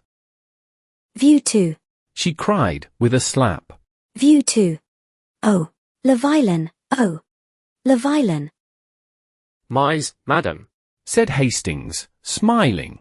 Illinois n'est pas l'air très féroce. The poodle fled, and his mistress cried. The accent charming. He does speak already French like a Parisian young gentleman. Then Dr. Byram managed to get in a word or two and gathered more or less information with regard to prices. It is a pension serious, My clientele is of the best, indeed a pension de famille where one is at home. Then they went upstairs to examine Hastings' future quarters, test the bed springs and arrange for the weekly towel allowance. Dr. Byram appeared satisfied. Madame Marot accompanied them to the door and rang for the maid, but as Hastings stepped out into the gravel walk, his guide and mentor paused a moment and fixed Madame with his watery eyes. You understand, he said, that he is a youth of most careful bringing up, and his character and morals are without a stain.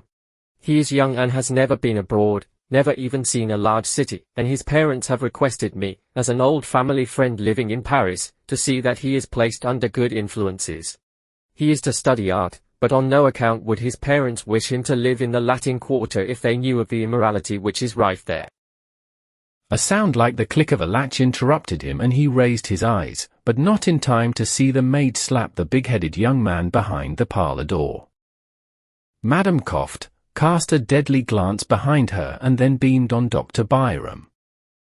It is well that he come here. The pension more serious, Illinois NEN exist pas, it is not any, she announced with conviction. So, as there was nothing more to add, Dr. Byram joined Hastings at the gate. I trust, he said, eyeing the convent, that you will make no acquaintances among Jesuits. Hastings looked at the convent until a pretty girl passed before the grey facade, and then he looked at her. A young fellow with a paint box and canvas came swinging along, stopped before the pretty girl, said something during a brief but vigorous handshake at which they both laughed, and he went his way, calling back, "A demain Valentine," as in the same breath she cried, "A demain." Valentine, thought Hastings, what a quaint name, and he started to follow the Reverend Joel Byram, who was shuffling towards the nearest tramway station. 2. And you are pleased with Paris, Monsieur Estang? Demanded Madame Marot the next morning as Hastings came into the breakfast room of the pension, rosy from his plunge in the limited bath above. I am sure I shall like it, he replied, wondering at his own depression of spirits. The maid brought him coffee and rolls. He returned the vacant glance of the big-headed young man and acknowledged diffidently the salutes of the snuffy old gentleman. He did not try to finish his coffee, and sat crumbling a roll, unconscious of the sympathetic glances of Madame Marot, who had tact enough not to bother him. Presently a maid entered with a tray on which were balanced 2 bowls of chocolate, and the snuffy old gentleman leered at her ankles. The maid deposited the chocolate at a table near the window and smiled at Hastings. Then a thin young lady, followed by her counterpart in all except years, marched into the room and took the table near the window. They were evidently American, but Hastings, if he expected any sign of recognition, was disappointed. To be ignored by compatriots intensified his depression. He fumbled with his knife and looked at his plate. The thin young lady was talkative enough. She was quite aware of Hastings' presence, ready to be flattered if he looked at her, but on the other hand she felt her superiority, for she had been 3 weeks in Paris and he, it was easy to see, had not yet unpacked his steamer trunk. Her conversation was complacent. She argued with her mother upon the relative merits of the Louvre and the Bon Marché, but her mother's part of the discussion was mostly confined to the observation, "Why, Susie?" The snuffy old gentleman had left the room in a body, outwardly polite and inwardly raging. They could not endure the Americans, who filled the room with their chatter. The big-headed young man looked after them with a knowing cough, murmuring, "Gay old birds." "They look like bad old men, Mr. Bladen," said the girl. To this Mr. Bladen smiled and said, "They've had their day," in a tone which implied that he was now having his. And that's why they all have baggy eyes, cried the girl. I think it's a shame for young gentlemen. Why, Susie, said the mother, and the conversation lagged. After a while Mr. Bladen threw down the petty journal, which he daily studied at the expense of the house, and turning to Hastings, started to make himself agreeable. He began by saying, "I see you are American." To this brilliant and original opening, Hastings, deadly homesick, replied gratefully, and the conversation was judiciously nourished by observations from Miss Susie Byng distinctly addressed to Mr. Bladen. In the course of events Miss Susie, forgetting to address herself exclusively to Mr. Bladen, and Hastings replying to her general question, the entente cordiale was established, and Susie and her mother extended a protectorate over what was clearly neutral territory. Mr. Hastings, you must not desert the pension every evening as Mr. Bladen does. Paris is an awful place for young gentlemen, and Mr. Bladen is a horrid cynic. Mr. Bladen looked gratified. Hastings answered, I shall be at the studio all day, and I imagine I shall be glad enough to come back at night. Mr. Bladen, who, at a salary of $15 a week, acted as agent for the Pewley Manufacturing Company of Troy, NY, smiled a skeptical smile and withdrew to keep an appointment with a customer on the Boulevard Magenta. Hastings walked into the garden with Mrs. Byng and Susie, and, at their invitation, sat down in the shade before the iron gate. The chestnut trees still bore their fragrant spikes of pink and white, and the bees hummed among the roses, trellised on the white-walled house. A faint freshness was in the air. The watering carts moved up and down the street, and a clear stream bubbled over the spotless gutters of the Rue de la Grande Chaumière. The sparrows were merry along the curbstones, taking bath after bath in the water and ruffling their feathers with delight. In a walled garden across the street a pair of blackbirds whistled among the almond trees. Hastings swallowed the lump in his throat, for the song of the birds and the ripple of water in a Paris gutter brought back to him the sunny meadows of Millbrook. That's a blackbird, observed Miss Byng, see him there on the bush with pink blossoms. He's all black except his bill, and that looks as if it had been dipped in an armlet, as some Frenchman says. Why, Susie, said Mrs. Byng. That garden belongs to a studio inhabited by 2 Americans, continued the girl serenely. And I often see them pass. They seem to need a great many models, mostly young and feminine. Why, Susie? Perhaps they prefer painting that kind, but I don't see why they should invite 5, with 3 more young gentlemen, and all get into 2 cabs and drive away singing. This street, she continued, is dull. There is nothing to see except the garden and a glimpse of the Boulevard Montparnasse through the Rue de la Grande Chaumière. No one ever passes except a policeman. There is a convent on the corner.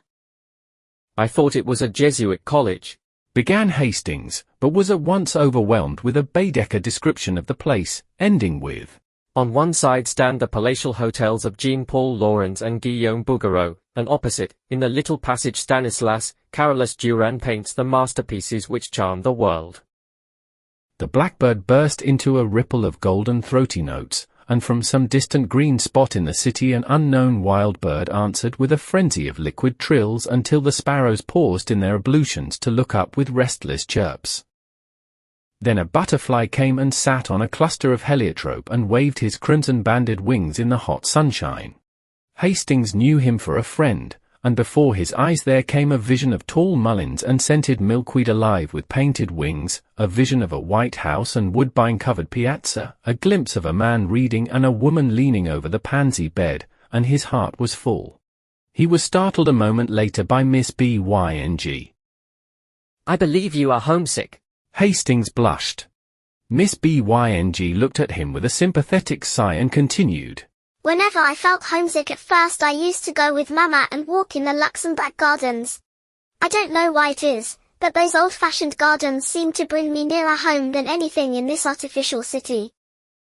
But they are full of marble statues, said Mrs. Byng mildly. I don't see the resemblance myself. Where is the Luxembourg? Inquired Hastings after a silence. Come with me to the gate, said Miss Byng. He rose and followed her, and she pointed out the Rue Vavin at the foot of the street. You pass by the convent to the right. She smiled, and Hastings went.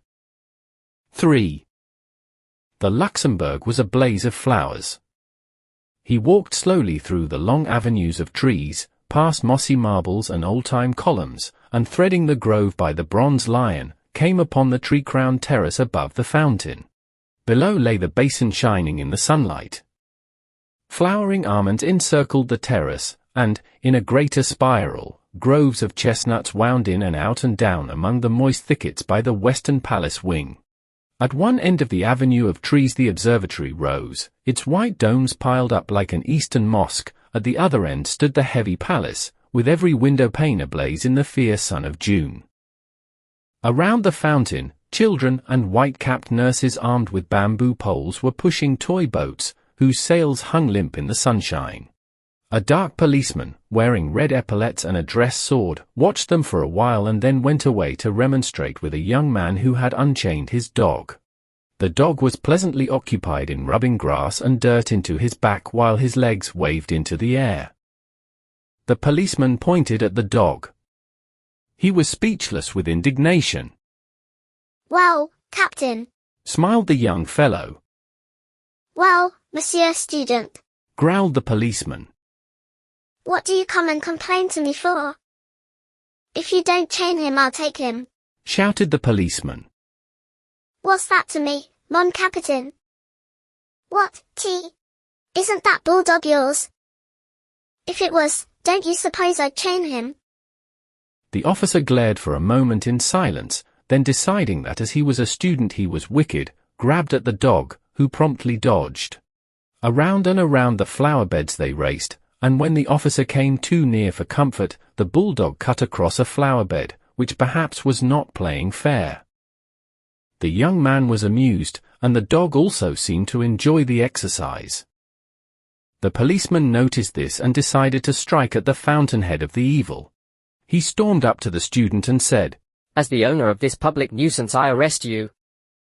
"But," objected the other, "I disclaim the dog." that was a poser. It was useless to attempt to catch the dog until 3 gardeners lent a hand, but then the dog simply ran away and disappeared in the Rue de Médicis. The policeman shambled off to find consolation among the white-capped nurses, and the student, looking at his watch, stood up yawning.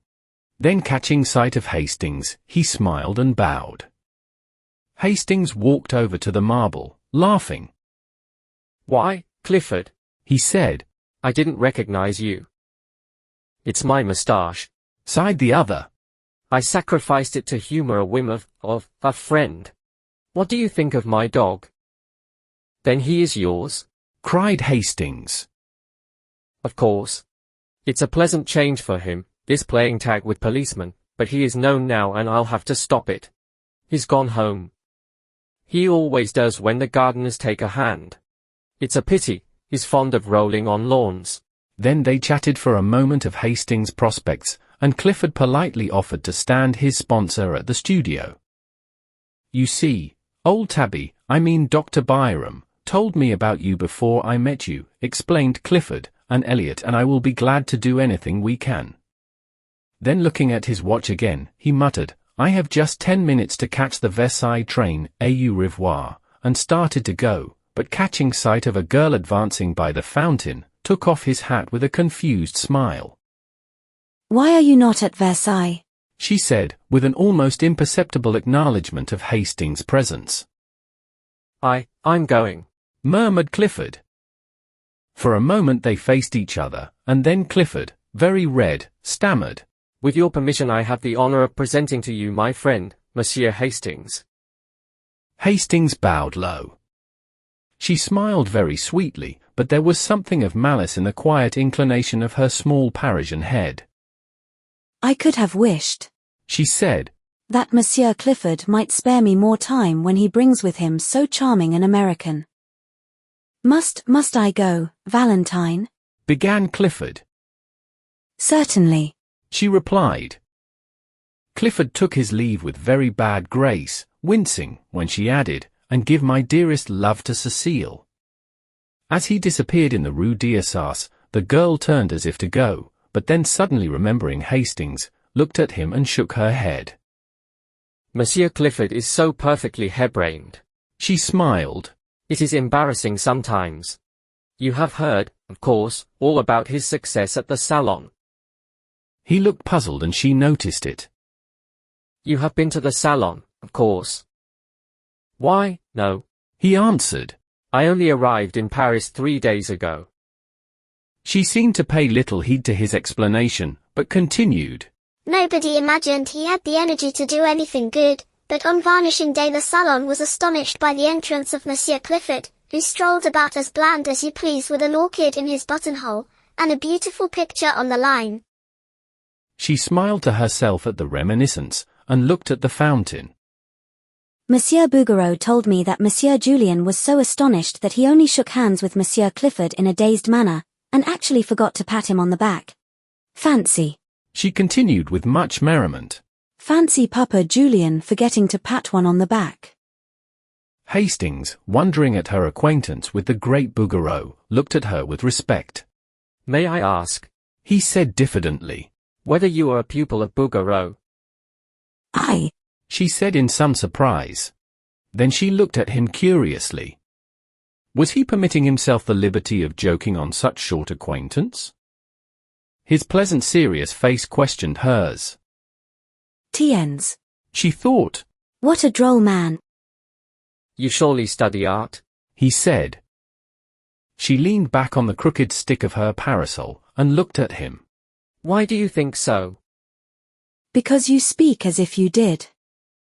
You are making fun of me. She said. And it is not good taste. She stopped, confused, as he coloured to the roots of his hair. How long have you been in Paris? She said at length.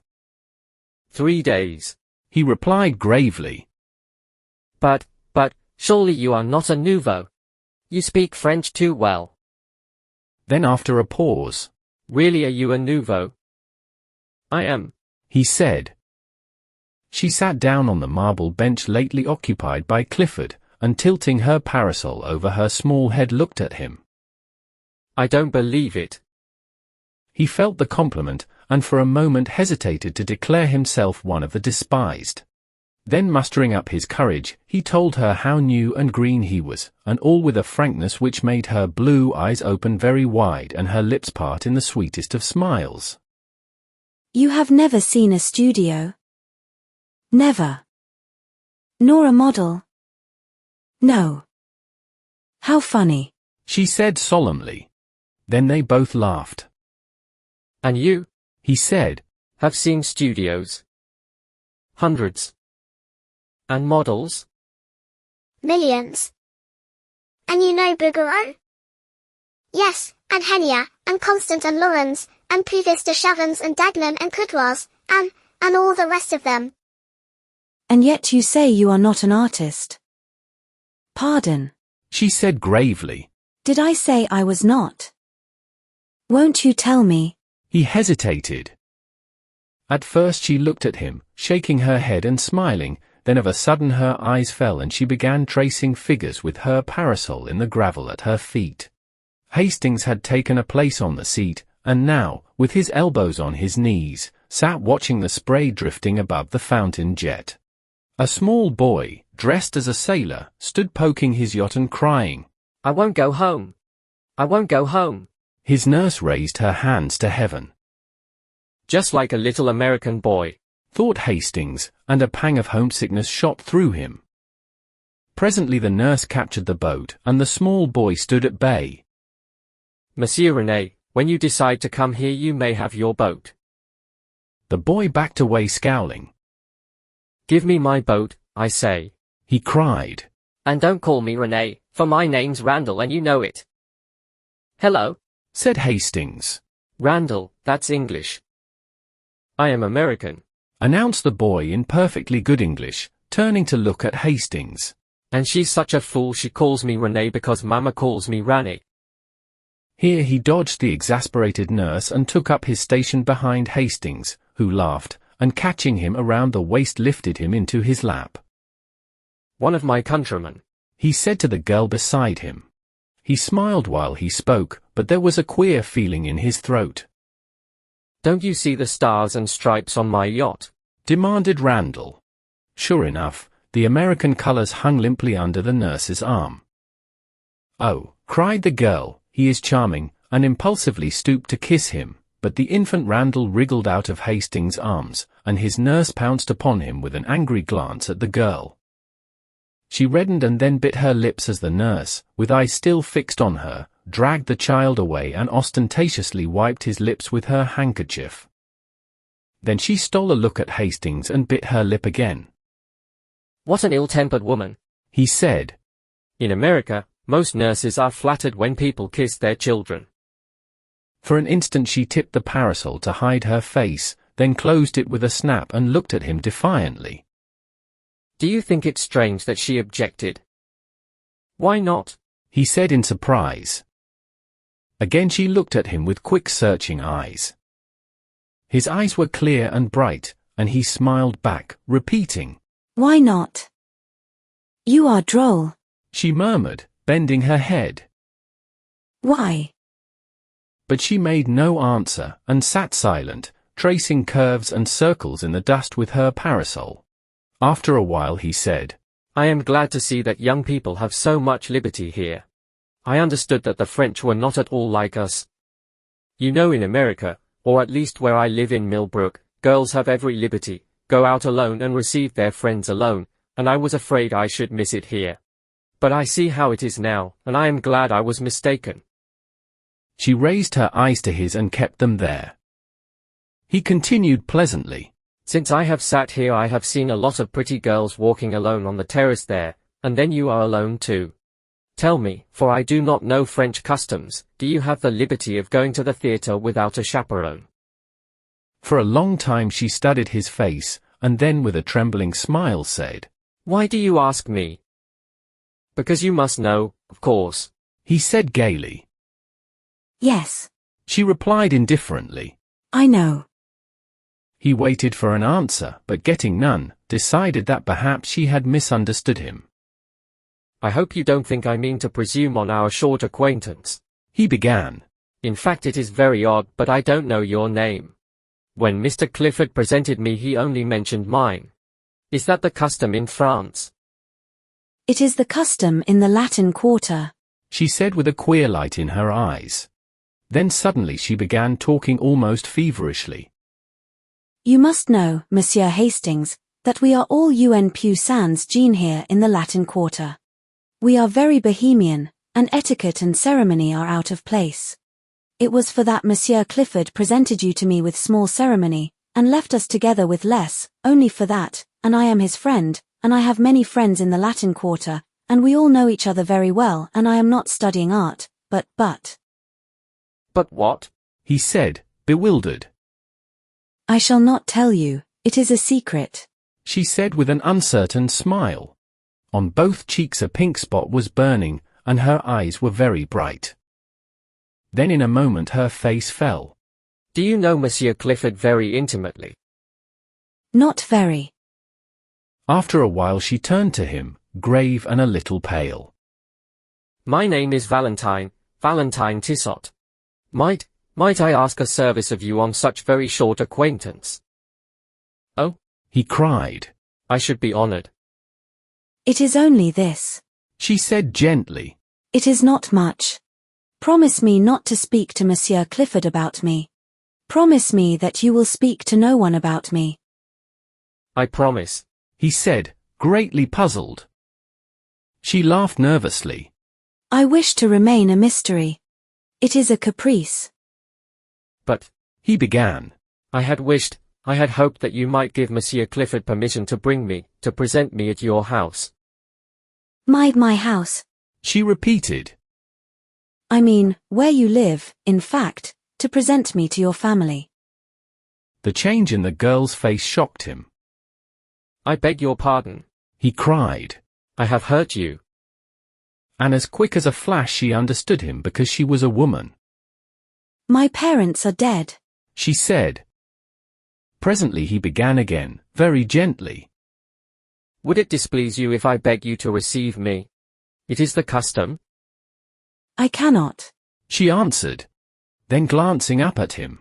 I am sorry, I should like to, but believe me, I cannot. He bowed seriously and looked vaguely uneasy. It isn't because I don't wish to. I like you, you are very kind to me. Kind? He cried, surprised and puzzled. I like you, she said slowly. And we will see each other sometimes if you will. At friends' houses. No, not at friends' houses. Where? Here. she said with defiant eyes. Why? He cried. In Paris you are much more liberal in your views than we are. She looked at him curiously. Yes, we are very bohemian. I think it is charming. He declared. You see, we shall be in the best of society. She ventured timidly, with a pretty gesture toward the statues of the dead queens, ranged in stately ranks above the terrace. He looked at her, delighted, and she brightened at the success of her innocent little pleasantry. Indeed, she smiled, I shall be well chaperoned, because you see we are under the protection of the gods themselves. Look, there are Apollo, and Juno, and Venus, on their pedestals, counting them on her small gloved fingers. And Ceres, Hercules, but I can't make out. Hastings turned to look up at the winged god under whose shadow they were seated. Why, it's love, he said. 4. There is a nouveau here, drawled Lafat, leaning around his easel and addressing his friend Bowles. There is a nouveau here who is so tender and green and appetizing that heaven help him if he should fall into a salad bowl. Hayseed, inquired Bowles, plastering in a background with a broken palette knife and squinting at the effect with approval. Yes, squeed Uncle Oshkosh, and how he ever grew up among the daisies and escaped the cows, heaven alone knows. Bowles rubbed his thumb across the outlines of his study to throw in a little atmosphere, as he said, glared at the model, pulled at his pipe and finding it out struck a match on his neighbour's back to relight it. His name, continued Lafat, hurling a bit of bread at the hat rack. His name is Hastings. He is a berry. He knows no more about the world. And here Mr. Lafat's face spoke volumes for his own knowledge of that planet. Than a maiden cat on its first moonlight stroll. Bowles, now having succeeded in lighting his pipe, repeated the thumb touch on the other edge of the study and said, Ah. Yes, continued his friend, and would you imagine it, he seems to think that everything here goes on as it does in his D little backwoods ranch at home, talks about the pretty girls who walk alone in the street, says how sensible it is, and how French parents are misrepresented in America, says that for his part he finds French girls, and he confessed to only knowing one, as jolly as American girls. I tried to set him right, tried to give him a pointer as to what sort of ladies walk about alone or with students, and he was either too stupid or too innocent to catch on. Then I gave it to him straight, and he said I was a vile-minded fool and marched off. Did you assist him with your shoe? Inquired Bowles, languidly interested. Well, no. He called you a vile-minded fool. He was correct, said Clifford from his easel in front. What do you mean? Demanded Lafat, turning red. That, replied Clifford. Who spoke to you? Is this your business? Sneered Bowles, but nearly lost his balance as Clifford swung about and eyed him. Yes, he said slowly. It's my business. No one spoke for some time. Then Clifford sang out, I say, Hastings. And when Hastings left his easel and came around, he nodded toward the astonished Lafat. This man has been disagreeable to you, and I want to tell you that any time you feel inclined to kick him, why, I will hold the other creature. Hastings, embarrassed, said, Why no, I don't agree with his ideas, nothing more. Clifford said naturally, and slipping his arm through Hastings, strolled about with him, and introduced him to several of his own friends, at which all the nouveaux opened their eyes with envy, and the studio were given to understand that Hastings, although prepared to do menial work as the latest nouveau, was already within the charmed circle of the old, respected and feared, the truly great. The rest finished, the model resumed his place, and work went on in a chorus of songs and yells and every ear-splitting noise which the art student utters when studying the beautiful. 5 o'clock struck, the model yawned, stretched and climbed into his trousers, and the noisy contents of 6 studios crowded through the hall and down into the street. 10 minutes later, Hastings found himself on top of a Moulin Rouge tram, and shortly afterward was joined by Clifford. They climbed down at the Rue Gay Lussac. I always stop here, observed Clifford. I like the walk through the Luxembourg. By the way, said Hastings, how can I call on you when I don't know where you live? Why, I live opposite you. What, the studio in the garden where the almond trees are and the blackbirds? Exactly, said Clifford. I'm with my friend Elliot. Hastings thought of the description of the two American artists which he had heard from Miss Susie Byng, and looked blank. Clifford continued, perhaps you had better let me know when you think of coming so that I will be sure to be there, he ended rather lamely. I shouldn't care to meet any of your model friends there, said Hastings, smiling. You know, my ideas are rather straight-laced, I suppose you would say, puritanical. I shouldn't enjoy it and wouldn't know how to behave. Oh, I understand, said Clifford, but added with great cordiality. I'm sure we'll be friends although you may not approve of me and my set, but you will like Seven and Selby because, well, they are like yourself, old chapter. After a moment he continued. There is something I want to speak about. You see, when I introduced you, last week, in the Luxembourg, to Valentine. Not a word, cried Hastings, smiling. You must not tell me a word of her. Why?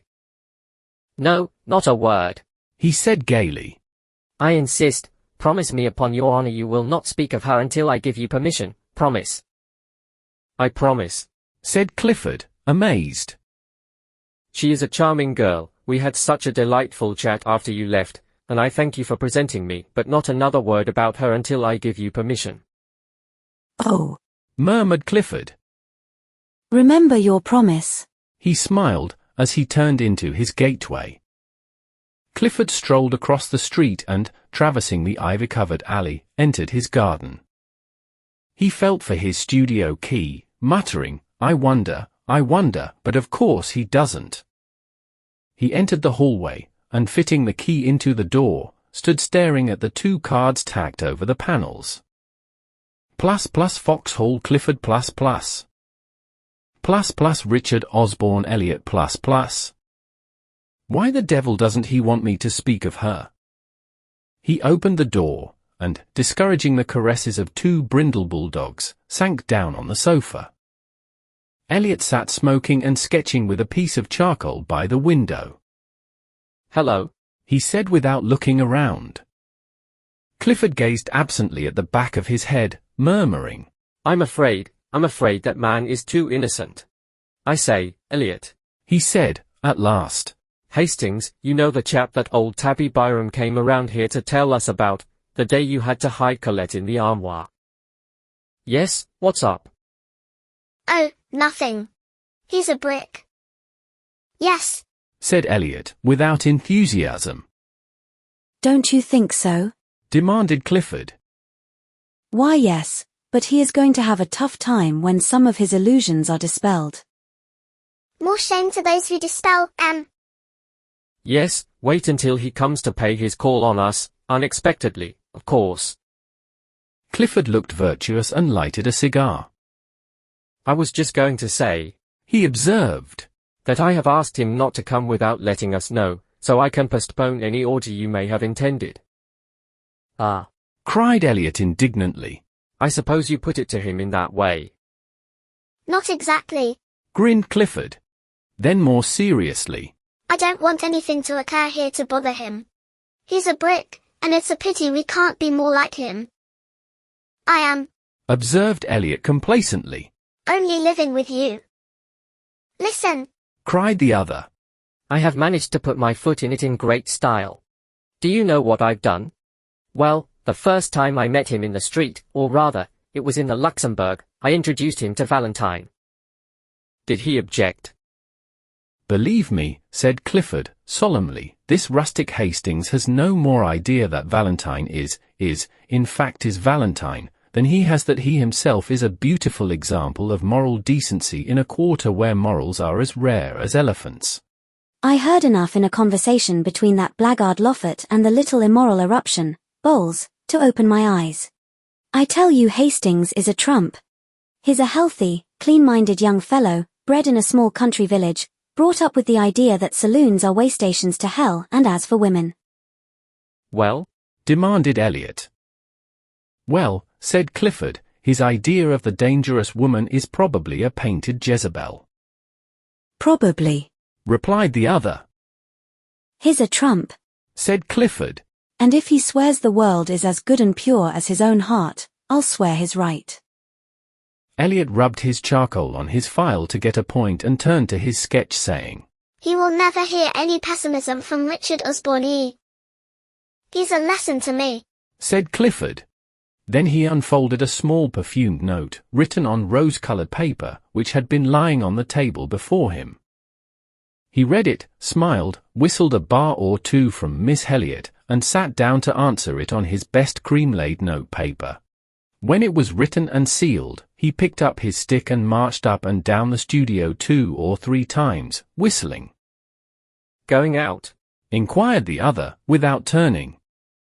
Yes, he said, but lingered a moment over Elliot's shoulder, watching him pick out the lights in his sketch with a bit of bread. Tomorrow is Sunday, he observed after a moment's silence. Well? Inquired Elliot. Have you seen Colette? No, I will tonight. She and Roden and Jacqueline are coming to Boulant's. I suppose you and Cecile will be there. Well, no, replied Clifford. Cecile dines at home tonight, and I had an idea of going to Mignon's. Elliot looked at him with disapproval. You can make all the arrangements for La Roche without me, he continued, avoiding Elliot's eyes. What are you up to now? Nothing, protested Clifford. Don't tell me, replied his chum, with scorn. Fellows don't rush off to Mignon's when the set dine at Boulant's. Who is it now? But no, I won't ask that. What's the use? Then he lifted up his voice in complaint and beat upon the table with his pipe. What's the use of ever trying to keep track of you? What will Cecile say? Oh, yes, what will she say? It's a pity you can't be constant 2 months. Yes, by Jove. And the quarter is indulgent, but you abuse its good nature and mine too. Presently he arose, and jamming his hat on his head, marched to the door. Heaven alone knows why anyone puts up with your antics, but they all do and so do I. If I were Cecile or any of the other pretty fools after whom you have toddled and will, in all human probabilities, continue to toddle, say, if I were Cecile I'd spank you. Now I'm going to Boulant's, and as usual I shall make excuses for you and arrange the affair, and I don't care a continental where you are going, but, by the skull of the studio skeleton. If you don't turn up tomorrow with your sketching kit under one arm and Cecile under the other, if you don't turn up in good shape, I'm done with you, and the rest can think what they please. Good night. Clifford said good night with as pleasant a smile as he could muster, and then sat down with his eyes on the door. He took out his watch and gave Elliot 10 minutes to vanish, then rang the concierge's call, murmuring, Oh dear, why the devil do I do it? Alfred, he said, as that gimlet-eyed person answered the call. Make yourself clean and proper, Alfred, and replace your sabots with a pair of shoes. Then put on your best hat and take this letter to the big white house in the Rue de Dragon. There is no answer, mon petit Alfred. The concierge departed with a snort in which unwillingness for the errand and affection for M. Clifford were blended. Then with great care the young fellow arrayed himself in all the beauties of his and Elliot's wardrobe. He took his time about it, and occasionally interrupted his toilet to play his banjo or make pleasing diversion for the bulldogs by gambling about on all fours. I've got 2 hours before me, he thought, and borrowed a pair of Elliot's silken footgear, with which he and the dogs played ball until he decided to put them on. Then he lighted a cigarette and inspected his dress coat. When he had emptied it of 4 handkerchiefs, a fan, and a pair of crumpled gloves as long as his arm, he decided it was not suited to add éclat to his charms and cast about in his mind for a substitute. Elliot was too thin, and, anyway, his coats were now under lock and key. Roden probably was as badly off as himself. Hastings. Hastings was the man. But when he threw on a smoking jacket and sauntered over to Hastings' house, he was informed that he had been gone over an hour. Now, where in the name of all that's reasonable could he have gone? Muttered Clifford, looking down the street. The maid didn't know, so he bestowed upon her a fascinating smile and lounged back to the studio. Hastings was not far away. The Luxembourg is within 5 minutes' walk of the Rue Notre Dame des Champs, and there he sat under the shadow of a winged god, and there he had sat for an hour, poking holes in the dust and watching the steps which lead from the northern terrace to the fountain. The sun hung, a purple globe, above the misty hills of Meudon. Long streamers of clouds touched with rose swept low on the western sky, and the dome of the distant Invalides burned like an opal through the haze. Behind the palace the smoke from a high chimney mounted straight into the air, purple until it crossed the sun, where it changed to a bar of smouldering fire. High above the darkening foliage of the chestnuts the twin towers of St. Sulpice rose, an ever-deepening silhouette. A sleepy blackbird was carolling in some near thicket, and pigeons passed and repassed with the whisper of soft winds in their wings. The light on the palace windows had died away, and the dome of the Pantheon swam aglow above the northern terrace, a fiery Valhalla in the sky, while below in grim array, along the terrace ranged, the marble ranks of queens looked out into the west. From the end of the long walk by the northern facade of the palace came the noise of omnibuses and the cries of the street. Hastings looked at the palace clock. 6, and as his own watch agreed with it, he fell to poking holes in the gravel again. A constant stream of people passed between the Odeon and the fountain. Priests in black, with silver-buckled shoes, lined soldiers, slouchy and rakish, neat girls without hats bearing milliners' boxes, students with black portfolios and high hats, students with berets and big canes, nervous, quick-stepping officers, symphonies in turquoise and silver, ponderous jangling cavalrymen all over dust, pastry cooks' boys skipping along with utter disregard for the safety of the basket balanced on the impish head, and then the lean outcast, the shambling Paris tramp. Slouching with shoulders bent and little eye furtively scanning the ground for smoker's refuse, all these moved in a steady stream across the fountain circle and out into the city by the Odeon, whose long arcades were now beginning to flicker with gas jets. The melancholy bells of St. Sulpice struck the hour and the clock tower of the palace lighted up. Then hurried steps sounded across the gravel and Hastings raised his head. "How late you are," he said, but his voice was hoarse and only his flushed face told how long had seemed the waiting. She said, "I was kept indeed. I was so much annoyed, and I may only stay a moment." She sat down beside him, casting a furtive glance over her shoulder at the god upon his pedestal. "What a nuisance, that intruding Cupid still there. Wings and arrows too," said Hastings, unheeding her motion to be seated. "Wings," she murmured. "Oh, yes, to fly away with when he's tired of his play. Of course it was a man who conceived the idea of wings, otherwise Cupid would have been insupportable." "Do you think so?" "Foi, it's what men think." "And women?" "Oh," she said, with a toss of her small head. "I really forget what we were speaking of." "We were speaking of love," said Hastings. "I was not," said the girl. Then looking up at the marble god, "I don't care for this one at all. I don't believe he knows how to shoot his arrows, no, indeed, he is a coward. He creeps up like an assassin in the twilight. I don't approve of cowardice," she announced, and turned her back on the statue. "I think," said Hastings quietly, "that he does shoot fairly, yes, and even gives one warning." "Is it your experience, Monsieur Hastings?" He looked straight into her eyes and said, "He is warning me." "Heed the warning then," she cried, with a nervous laugh. As she spoke she stripped off her gloves, and then carefully proceeded to draw them on again. When this was accomplished she glanced at the palace clock, saying, "Oh dear, how late it is," furled her umbrella, then unfurled it, and finally looked at him. "No," he said, "I shall not heed his warning." "Oh dear," she sighed again, still talking about that tiresome statue. Then stealing a glance at his face, I suppose you are in love. I don't know. He muttered. I suppose I am. She raised her head with a quick gesture. You seem delighted at the idea, She said, but bit her lip and trembled as his eyes met hers. Then sudden fear came over her and she sprang up, staring into the gathering shadows. Are you cold? He said. But she only answered, Oh dear, it is late, so late. I must go, good night.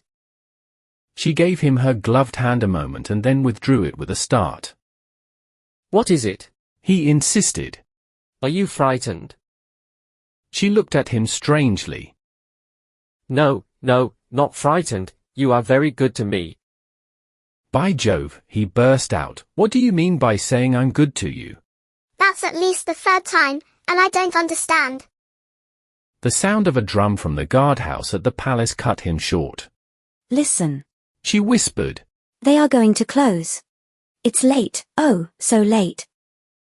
The rolling of the drum came nearer and nearer, and then the silhouette of the drummer cut the sky above the eastern terrace. The fading light lingered a moment on his belt and bayonet, then he passed into the shadows, drumming the echoes awake. The roll became fainter along the eastern terrace, then grew and rattled with increasing sharpness when he passed the avenue by the Bronze Lion and turned down the western terrace walk. Louder and louder the drum sounded, and the echoes struck back the notes from the grey palace wall, and now the drummer loomed up before them, his red trousers a dull spot in the gathering gloom, the brass of his drum and bayonet touched with a pale spark, his epaulets tossing on his shoulders.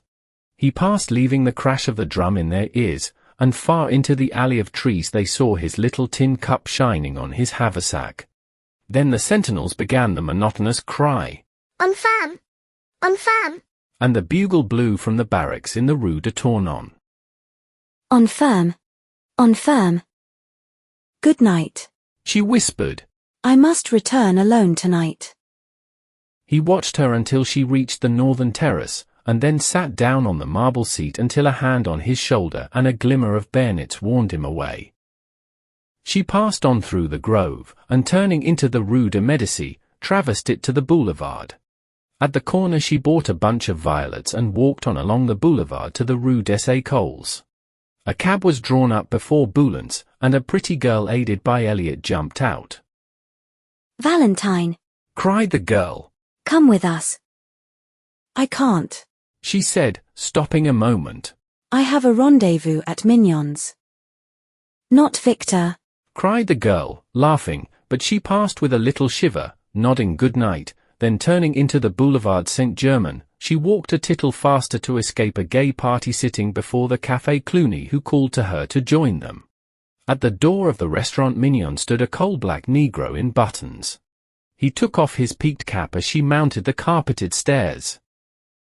Send Eugene to me. She said at the office, and passing through the hallway to the right of the dining room stopped before a row of panel doors. A waiter passed and she repeated her demand for Eugene, who presently appeared, noiselessly skipping, and bowed murmuring. Madam. Who is here? No one in the cabinets, Madame, in the half Madame Madeleine and Monsieur Gay, Monsieur de Clamart, Monsieur Clisson, Madame Marie, and their set. Then he looked around and bowing again murmured, Monsieur awaits Madame since half an hour, and he knocked at one of the panel doors bearing the number 6. Clifford opened the door and the girl entered. The garçon bowed her in, and whispering, Will Monsieur have the goodness to ring, vanished. He helped her off with her jacket and took her hat and umbrella. When she was seated at the little table with Clifford opposite she smiled and leaned forward on both elbows looking him in the face.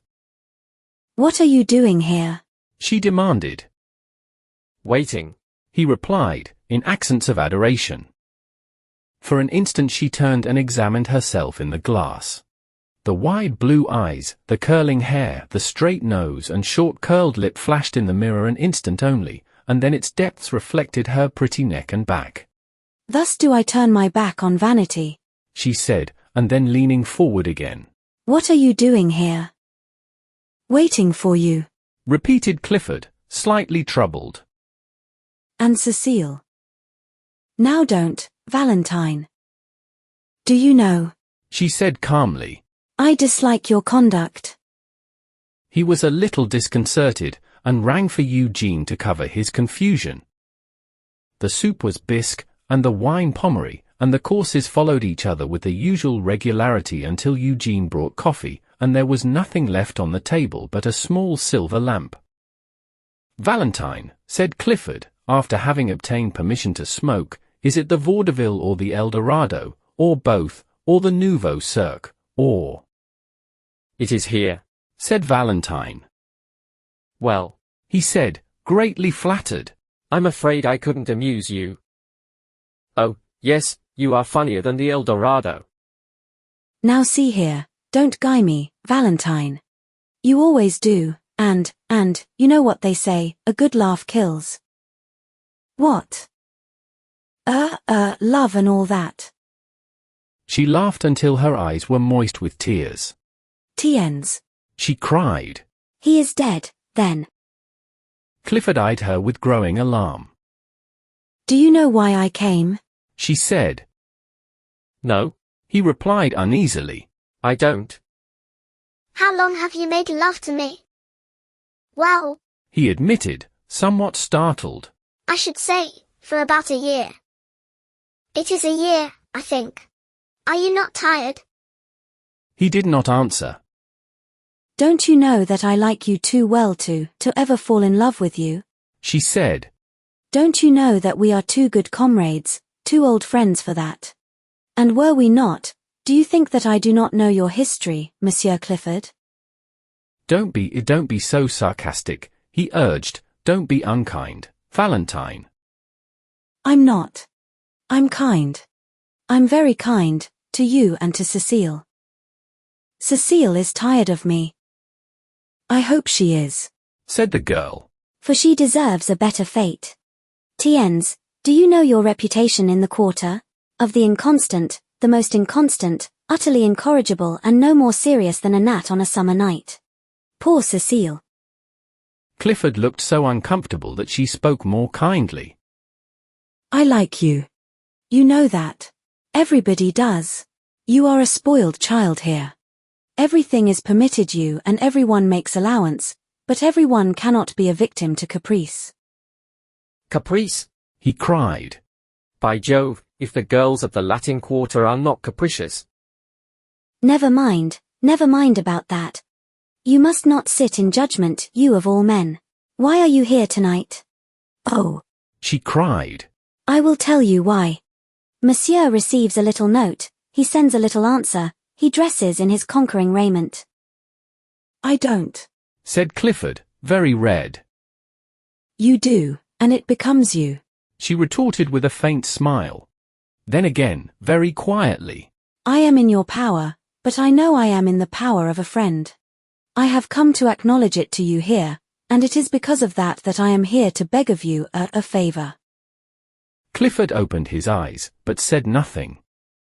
I am in great distress of mind. It is Monsieur Hastings. Well?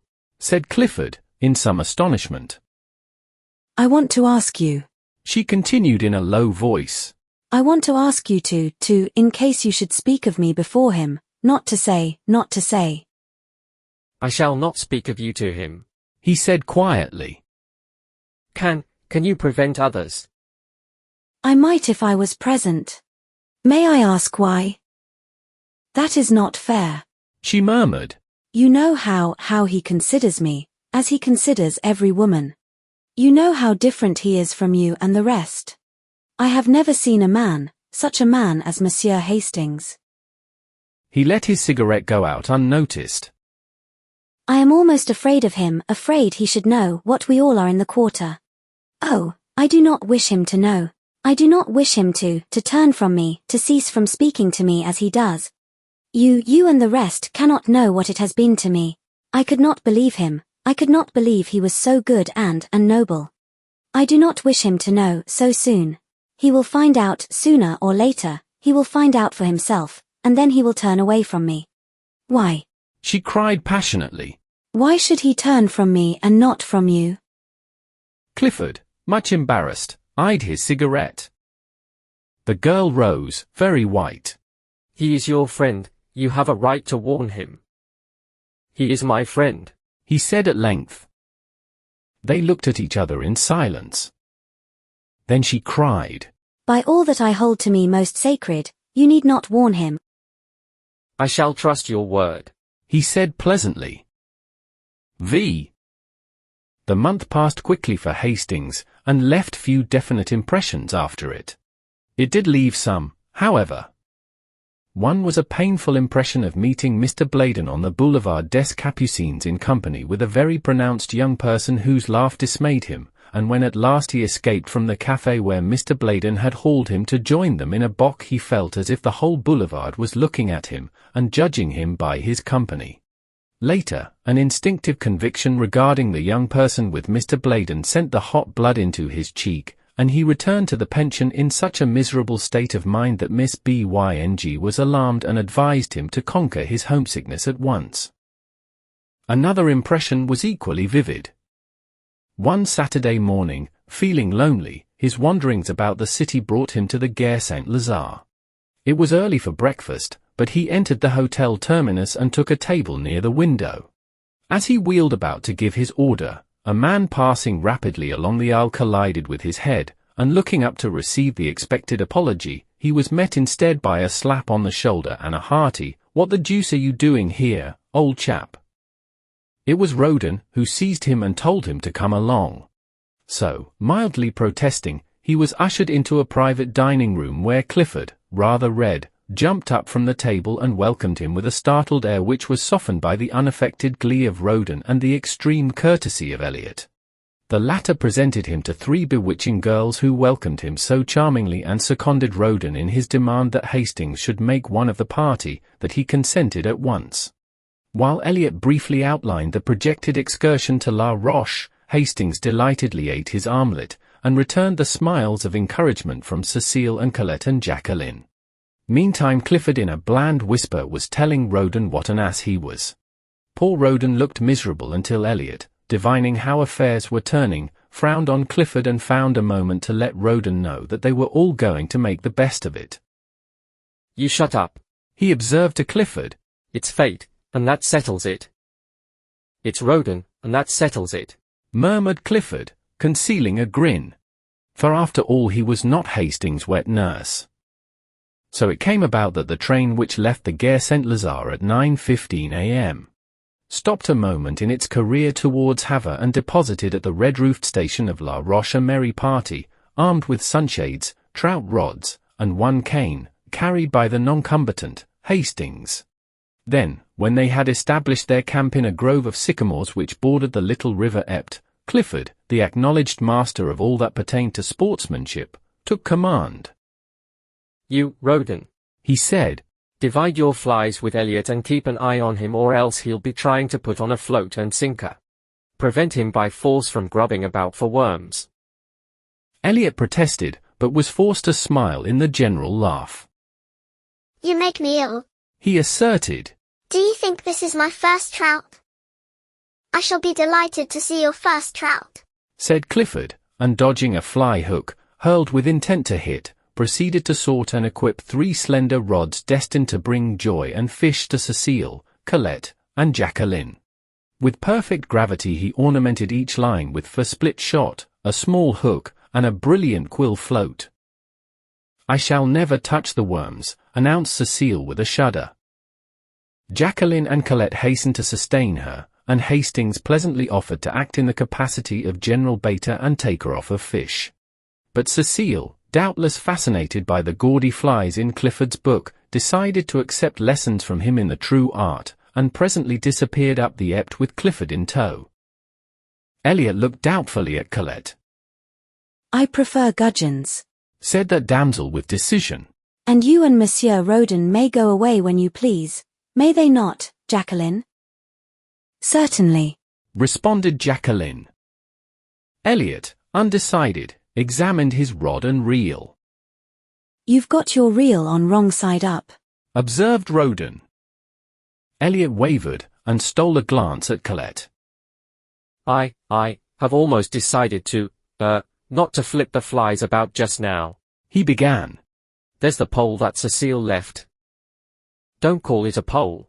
Corrected Roden. Rod, then. Continued Elliot, and started off in the wake of the two girls, but was promptly collared by Roden. No, you don't.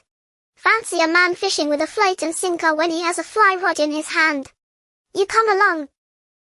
Where the placid little Ept flows down between its thickets to the Seine, a grassy bank shadows the haunt of the gudgeon, and on this bank sat Colette and Jacqueline and chattered and laughed and watched the swerving of the scarlet quills, while Hastings, his hat over his eyes, his head on a bank of moss, listened to their soft voices and gallantly unhooked the small and indignant gudgeon when a flash of a rod and a half-suppressed scream announced a catch.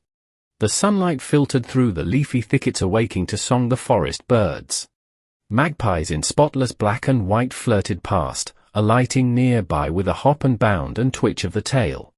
Blue and white jays with rosy breasts shrieked through the trees, and a low-sailing hawk wheeled among the fields of ripening wheat, putting to flight flocks of twittering hedge birds. Across the Seine a gull dropped on the water like a plume. The air was pure and still. Scarcely a leaf moved. Sounds from a distant farm came faintly, the shrill cockcrow and dull baying. Now and then a steam tug with big raking smoke pipe, bearing the name Gep 27, ploughed up the river dragging its interminable train of barges, or a sailboat dropped down with the current toward sleepy Rouen. A faint fresh odor of earth and water hung in the air, and through the sunlight, orange-tipped butterflies danced above the marsh grass, soft velvety butterflies flapped through the mossy woods. Hastings was thinking of Valentine. It was 2 o'clock when Elliot strolled back, and frankly admitting that he had eluded Roden, sat down beside Colette and prepared to doze with satisfaction. Where are your trout? Said Colette severely. They still live, murmured Elliot, and went fast asleep. Roden returned shortly after, and casting a scornful glance at the slumbering one, displayed 3 crimson-flecked trout. And that, smiled Hastings lazily, that is the holy end to which the faithful plod, the slaughter of these small fish with a bit of silk and feather. Roden disdained to answer him. Colette caught another gudgeon and awoke Elliot, who protested and gazed about for the lunch baskets, as Clifford and Cecile came up demanding instant refreshment. Cecile's skirts were soaked, and her gloves torn, but she was happy, and Clifford, dragging out a 2-pound trout, stood still to receive the applause of the company. Where the deuce did you get that? Demanded Elliot. Cecile, wet and enthusiastic, recounted the battle, and then Clifford eulogized her powers with the fly, and, in proof, produced from his creel a defunct chub, which, he observed, just missed being a trout. They were all very happy at luncheon, and Hastings was voted charming. He enjoyed it immensely, only it seemed to him at moments that flirtation went further in France than in Millbrook, Connecticut, and he thought that Cecile might be a little less enthusiastic about Clifford, that perhaps it would be quite as well if Jacqueline sat further away from Roden, and that possibly Colette could have, for a moment at least, taken her eyes from Elliot's face. Still he enjoyed it, except when his thoughts drifted to Valentine, and then he felt that he was very far away from her. La Roche is at least an hour and a half from Paris. It is also true that he felt a happiness, a quick heartbeat when, at 8 o'clock that night the train which bore them from La Roche rolled into the Gare Saint-Lazare and he was once more in the city of Valentine. Good night, they said, pressing around him. You must come with us next time. He promised, and watched them, 2 by 2, drift into the darkening city, and stood so long that, when again he raised his eyes, the vast boulevard was twinkling with gas jets through which the electric lights stared like moons. 6. It was with another quick heartbeat that he awoke next morning, for his first thought was of Valentine. The sun already gilded the towers of Notre Dame, the clatter of workmen's sabots awoke sharp echoes in the street below, and across the way a blackbird in a pink almond tree was going into an ecstasy of trills. He determined to awake Clifford for a brisk walk in the country, hoping later to beguile that gentleman into the American church for his soul's sake. He found Alfred the gimlet-eyed washing the asphalt walk which led to the studio. Monsieur Elliot? He replied to the perfunctory inquiry. Gene says pas. And Monsieur Clifford? Began Hastings, somewhat astonished. Monsieur Clifford, said the concierge with fine irony, will be pleased to see you, as he retired early. In fact, he has just come in. Hastings hesitated while the concierge pronounced a fine eulogy on people who never stayed out all night and then came battering at the lodge gate during hours which even a gendarme held sacred to sleep. He also discoursed eloquently upon the beauties of temperance, and took an ostentatious draught from the fountain in the court. I do not think I will come in, said Hastings. Pardon, monsieur, growled the concierge. Perhaps it would be well to see Monsieur Clifford. He possibly needs aid. He drives forth with hairbrushes and boots. It is a mercy if he has not set fire to something with his candle. Hastings hesitated for an instant, but swallowing his dislike of such a mission, walked slowly through the ivy-covered alley and across the inner garden to the studio. He knocked. Perfect silence. Then he knocked again, and this time something struck the door from within with a crash. That, said the concierge, was a boot. He fitted his duplicate key into the lock and ushered Hastings in. Clifford, in disordered evening dress, sat on the rug in the middle of the room. He held in his hand a shoe, and did not appear astonished to see Hastings. Good morning, do you use Pear's soap? He inquired with a vague wave of his hand and a vaguer smile. Hastings' heart sank. For heaven's sake, he said, Clifford, go to bed. Not while that Alfred pokes his shaggy head in here and I have a shoe left. Hastings blew out the candle, picked up Clifford's hat and cane, and said, with an emotion he could not conceal, This is terrible, Clifford, I never knew you did this sort of thing. Well, I do, said Clifford. Where is Elliot? Ole chap, returned Clifford, becoming maudlin. Providence which feeds, sparrows and that sort of thing watcheth over the intemperate wanderer. Where is Elliot? But Clifford only wagged his head and waved his arm about. He's out there, somewhere about. Then suddenly feeling a desire to see his missing chum, lifted up his voice and howled for him.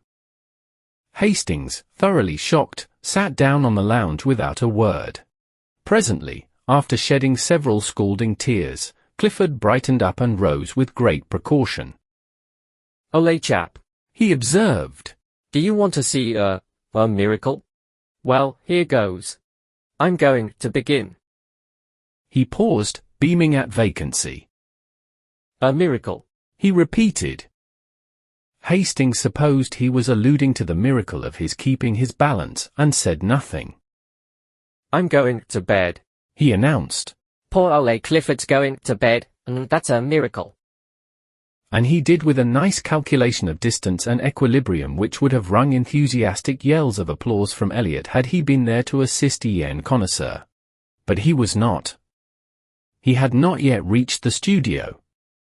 He was on his way, however, and smiled with magnificent condescension on Hastings, who, half an hour later, found him reclining upon a bench in the Luxembourg.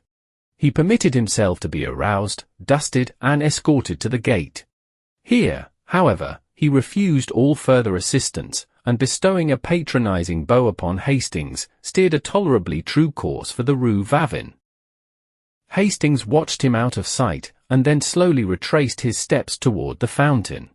At first he felt gloomy and depressed, but gradually the clear air of the morning lifted the pressure from his heart, and he sat down on the marble seat under the shadow of the winged god. The air was fresh and sweet with perfume from the orange flowers. Everywhere pigeons were bathing, dashing the water over their iris-hued breasts, flashing in and out of the spray or nestling almost to the neck along the polished basin. The sparrows, too, were abroad in force, soaking their dust-colored feathers in the limpid pool and chirping with might and main. Under the sycamores which surrounded the duck pond opposite the fountain of Marie de Medici, the waterfowl cropped the herbage, or waddled in rows down the bank to embark on some solemn aimless cruise. Butterflies, somewhat lame from a chilly night's repose under the lilac leaves, crawled over and over the white phlox, or took a rheumatic flight toward some sun-warmed shrub. The bees were already busy among the heliotrope, and one or two grey flies with brick-coloured eyes sat in a spot of sunlight beside the marble seat, or chased each other about, only to return again to the spot of sunshine and rub their forelegs, exulting. The sentries paced briskly before the painted boxes, pausing at times to look toward the guardhouse for their relief. They came at last, with a shuffle of feet and click of bayonets. The word was passed, the relief fell out, and away they went, crunch, crunch, across the gravel. A mellow chime floated from the clock tower of the palace, the deep bell of St. Sulpice echoed the stroke. Hastings sat dreaming in the shadow of the god, and while he mused somebody came and sat down beside him. At first he did not raise his head. It was only when she spoke that he sprang up. You. At this hour? I was restless, I could not sleep. Then in a low, happy voice. And you? At this hour? I slept, but the sun awoke me. I could not sleep, she said, and her eye seemed, for a moment, touched with an indefinable shadow. Then, smiling, I am so glad I seemed to know you were coming. Don't laugh, I believe in dreams. Did you really dream of my being here? I think I was awake when I dreamed it, she admitted. Then for a time they were mute, acknowledging by silence the happiness of being together. And after all their silence was eloquent, for faint smiles, and glances born of their thoughts, crossed and recrossed, until lips moved and words were formed, which seemed almost superfluous. What they said was not very profound. Perhaps the most valuable jewel that fell from Hastings' lips bore direct reference to breakfast. I have not yet had my chocolate, she confessed. But what a material man you are. Valentine, he said impulsively. I do wish that you would, just for this once, give me the whole day, just for this once. Oh dear. She smiled. Not only material, but selfish. Not selfish, hungry, he said, looking at her. A cannibal too, oh dear. Will you, Valentine? But my chocolate. Take it with me. But did you know? Together, at St. Cloud. But I can't. Together, all day long, will you, Valentine? She was silent. Only for this once. Again that indefinable shadow fell across her eyes, and when it was gone she sighed. Yes, together, only for this once. All day? He said, doubting his happiness. All day. She smiled. And oh, I am so hungry. He laughed, enchanted. What a material young lady it is. On the boulevard Saint-Michel there is a cremerie painted white and blue outside, and neat and clean as a whistle inside. The auburn-haired young woman who speaks French like a native, and rejoices in the name of Murphy, smiled at them as they entered, and tossing a fresh napkin over the zinc tete-a-tete table, whisked before them 2 cups of chocolate and a basket full of crisp, fresh croissants. The primrose-coloured pats of butter, each stamped with a shamrock in relief, seemed saturated with the fragrance of Normandy pastures. How delicious, they said in the same breath, and then laughed at the coincidence. With but a single thought, he began. How absurd, she cried with cheeks all rosy. I'm thinking I'd like a croissant. So am I, he replied triumphant. That proves it. Then they had a quarrel, she accusing him of behavior unworthy of a child in arms, and he denying it, and bringing counter-charges, until Mademoiselle Murphy laughed in sympathy, and the last croissant was eaten under a flag of truce. Then they rose, and she took his arm with a bright nod to Mile. Murphy, who cried them a merry Bonjour, madame. Bonjour, monsieur. And watched them hail a passing cab and drive away. D'ailleurs. Tu Illinois ist beau. She sighed, adding after a moment. Do they be married? I dunno. Mar foi ils sont bien l'air. The cab swung around the Rue de Médicis, turned into the Rue de Vaugirard, followed it to where it crosses the Rue de Rennes, and taking that noisy thoroughfare, drew up before the Gare Montparnasse. They were just in time for a train and scampered up the stairway and out to the cars as the last note from the starting gong rang through the arched station. The guard slammed the door of their compartment, a whistle sounded, answered by a screech from the locomotive, and the long train glided from the station, faster, faster, and sped out into the morning sunshine. The summer wind blew in their faces from the open window, and sent the soft hair dancing on the girl's forehead. "We have the compartment to ourselves," said Hastings. She leaned against the cushioned window seat, her eyes bright and wide open, her lips parted. The wind lifted her hat, and fluttered the ribbons under her chin. With a quick movement she untied them, and, drawing a long hat pin from her hat, laid it down on the seat beside her. The train was flying. The color surged in her cheeks, and, with each quick-drawn breath, her breath rose and fell under the cluster of lilies at her throat. Trees, houses, ponds, danced past, cut by a mist of telegraph poles. Faster! Faster! She cried. His eyes never left her, but hers, wide open, and blue as the summer sky, seemed fixed on something far ahead, something which came no nearer, but fled before them as they fled. Was it the horizon, cut now by the grim fortress on the hill, now by the cross of a country chapel? Was it the summer moon, ghost-like, slipping through the Vega blue above? Faster! Faster! She cried. Her parted lips burned scarlet. The car shook and shivered, and the field streamed by like an emerald torrent. He caught the excitement, and his face glowed. Oh! She cried, and with an unconscious movement caught his hand, drawing him to the window beside her. Look! Lean out with me. He only saw her lips move, her voice was drowned in the roar of a trestle, but his hand closed in hers and he clung to the sill. The wind whistled in their ears. "Not so far out, Valentine, take care," he gasped.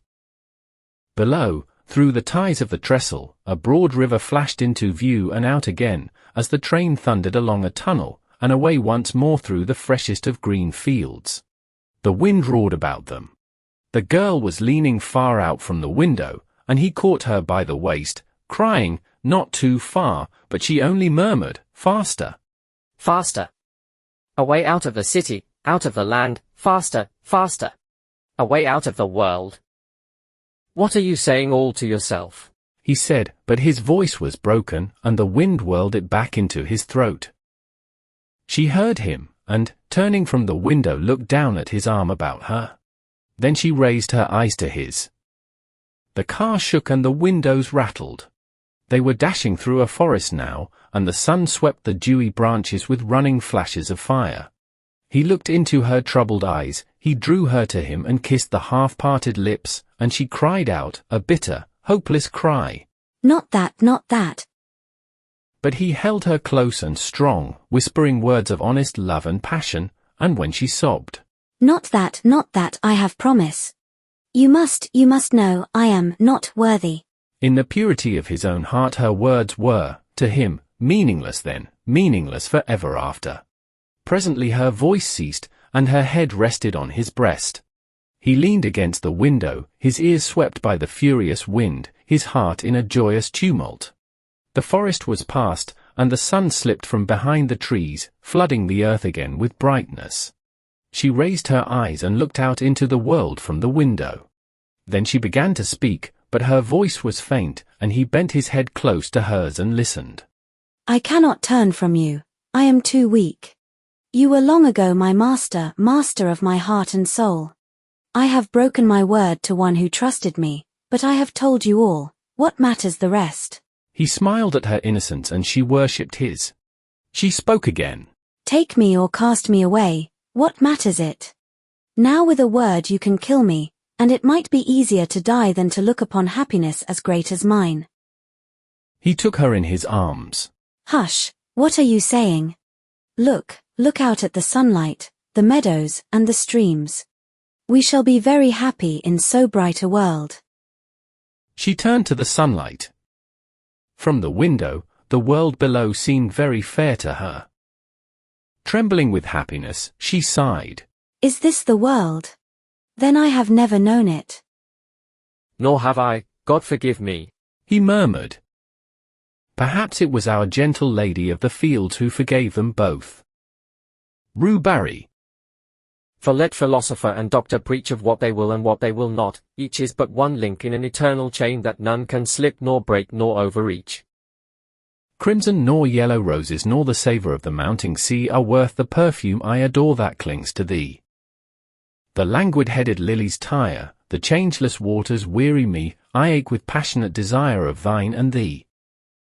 There are but these things in the world, thy mouth of fire, thy breasts, thy hands, thy hair upcurled and my desire. One morning at Julian's, a student said to Selby, that is Foxhall Clifford, pointing with his brushes at a young man who sat before an easel, doing nothing. Selby, shy and nervous, walked over and began, My name is Selby, I have just arrived in Paris, and bring a letter of introduction. His voice was lost in the crash of a falling easel, the owner of which promptly assaulted his neighbour, and for a time the noise of battle rolled through the studios of M.M. Boulanger and Lefebvre, presently subsiding into a scuffle on the stairs outside. Selby, apprehensive as to his own reception in the studio, looked at Clifford, who sat serenely watching the fight. It's a little noisy here, said Clifford, but you will like the fellows when you know them. His unaffected manner delighted Selby. Then with a simplicity that won his heart, he presented him to half a dozen students of as many nationalities.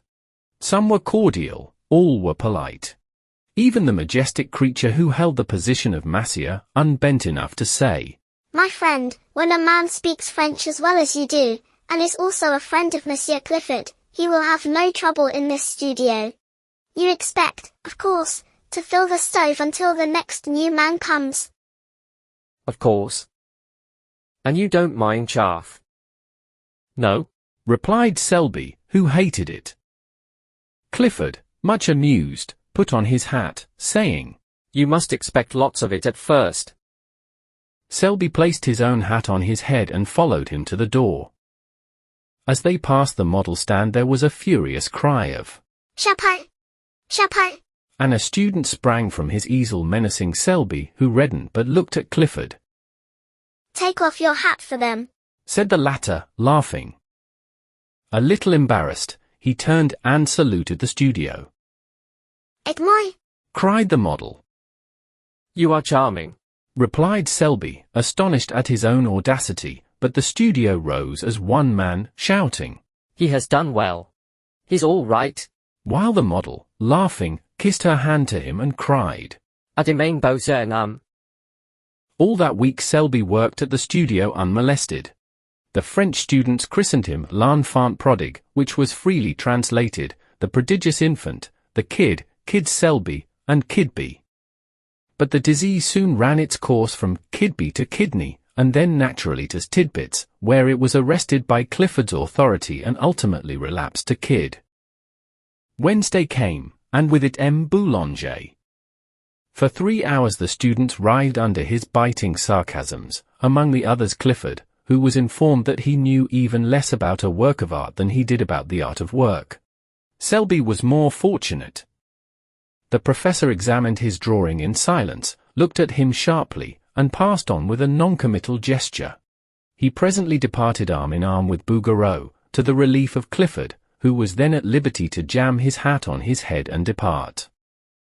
The next day he did not appear, and Selby, who had counted on seeing him at the studio, a thing which he learned later it was vanity to count on, wandered back to the Latin Quarter alone. Paris was still strange and new to him. He was vaguely troubled by its splendor. No tender memory stirred his American bosom at the Place du Châtelet, nor even by Notre Dame.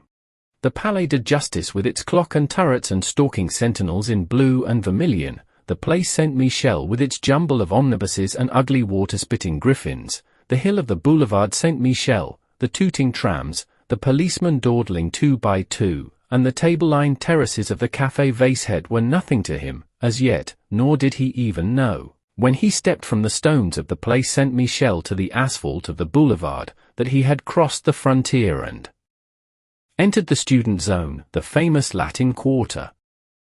A cabman hailed him as bourgeois, and urged the superiority of driving over walking. A gamin, with an appearance of great concern, requested the latest telegraphic news from London, and then, standing on his head, invited Selby to feats of strength. A pretty girl gave him a glance from a pair of violet eyes.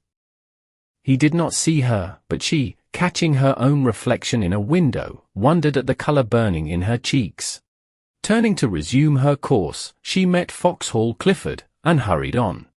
Clifford, open-mouthed, followed her with his eyes, then he looked after Selby, who had turned into the Boulevard Saint-Germain toward the Rue de Seine. Then he examined himself in the shop window. The result seemed to be unsatisfactory. I'm not a beauty, he mused. but neither am I a hobgoblin.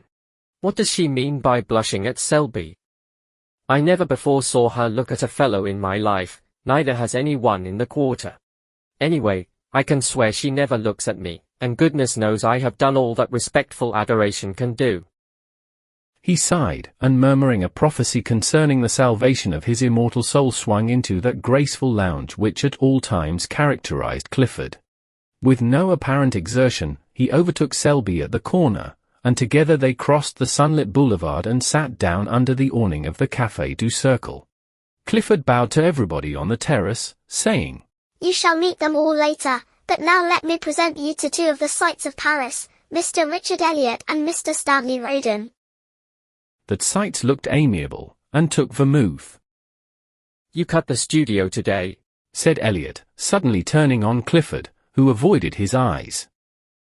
to commune with nature. Observed Roden. What's her name this time? Asked Elliot, and Roden answered promptly. Name, Yvette, nationality, Breton. Wrong. Replied Clifford blandly. It's Rue Barrée. The subject changed instantly, and Selby listened in surprise to names which were new to him, and eulogies on the latest Prix de Rome winner. He was delighted to hear opinions boldly expressed and points honestly debated, although the vehicle was mostly slang, both English and French. He longed for the time when he too should be plunged into the strife for fame. The bells of St. Sulpice struck the hour, and the palace of the Luxembourg answered chime on chime.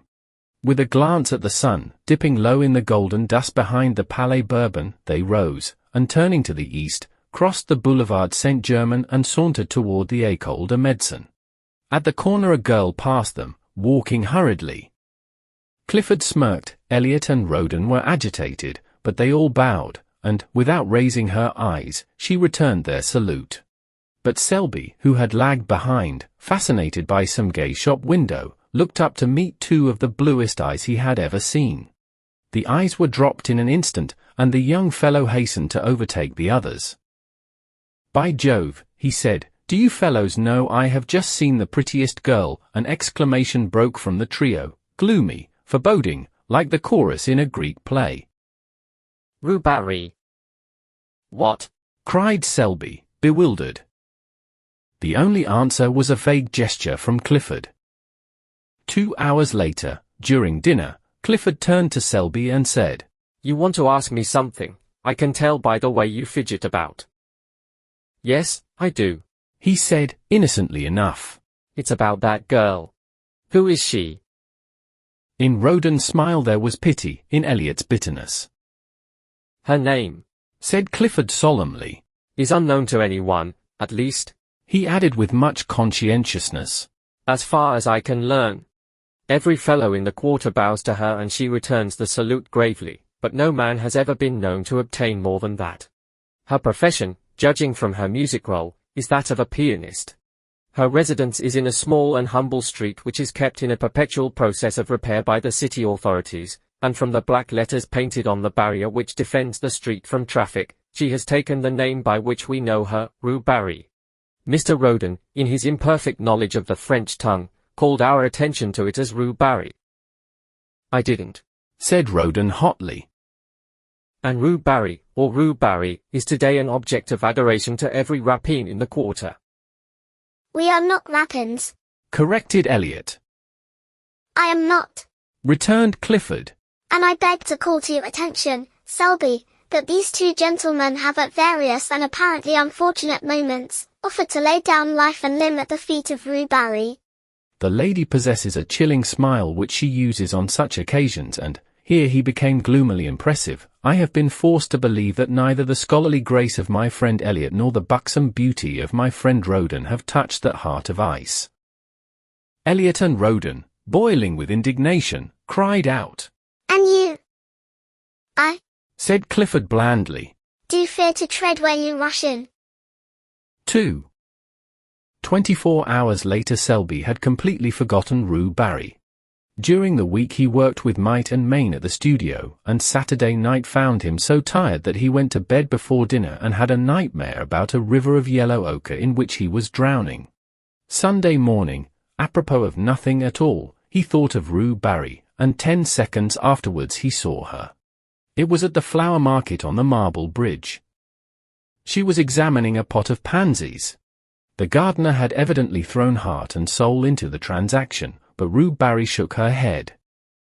It is a question whether Selby would have stopped then and there to inspect a cabbage rose had not Clifford unwound for him the yarn of the previous Tuesday. It is possible that his curiosity was piqued, for with the exception of a hen turkey, a boy of 19 is the most openly curious biped alive. From 20 until death he tries to conceal it. But to be fair to Selby, it is also true that the market was attractive. Under a cloudless sky the flowers were packed and heaped along the marble bridge to the parapet. The air was soft, the sun spun a shadowy lacework among the palms and glowed in the hearts of 1,000 roses. Spring had come, was in full tide. The watering carts and sprinklers spread freshness over the boulevard, the sparrows had become vulgarly obtrusive, and the credulous Seine angler anxiously followed his gaudy quill floating among the soapsuds of the lavoirs. The white-spiked chestnuts clad in tender green vibrated with the hum of bees. Shoddy butterflies flaunted their winter rags among the heliotrope. There was a smell of fresh earth in the air, an echo of the woodland brook in the ripple of the Seine, and swallows soared and skimmed among the anchored river craft. Somewhere in a window a caged bird was singing its heart out to the sky. Selby looked at the cabbage rose and then at the sky. Something in the song of the caged bird may have moved him, or perhaps it was the dangerous sweetness in the air of May. At first he was hardly conscious that he had stopped, then he was scarcely conscious why he had stopped, then he thought he would move on, then he thought he wouldn't, then he looked at Rue Barrée. The gardener said, Mademoiselle, this is undoubtedly a fine pot of pansies. Rue Barrée shook her head. The gardener smiled. She evidently did not want the pansies. She had bought many pots of pansies there, 2 or 3 every spring, and never argued. What did she want then? The pansies were evidently a feeler toward a more important transaction.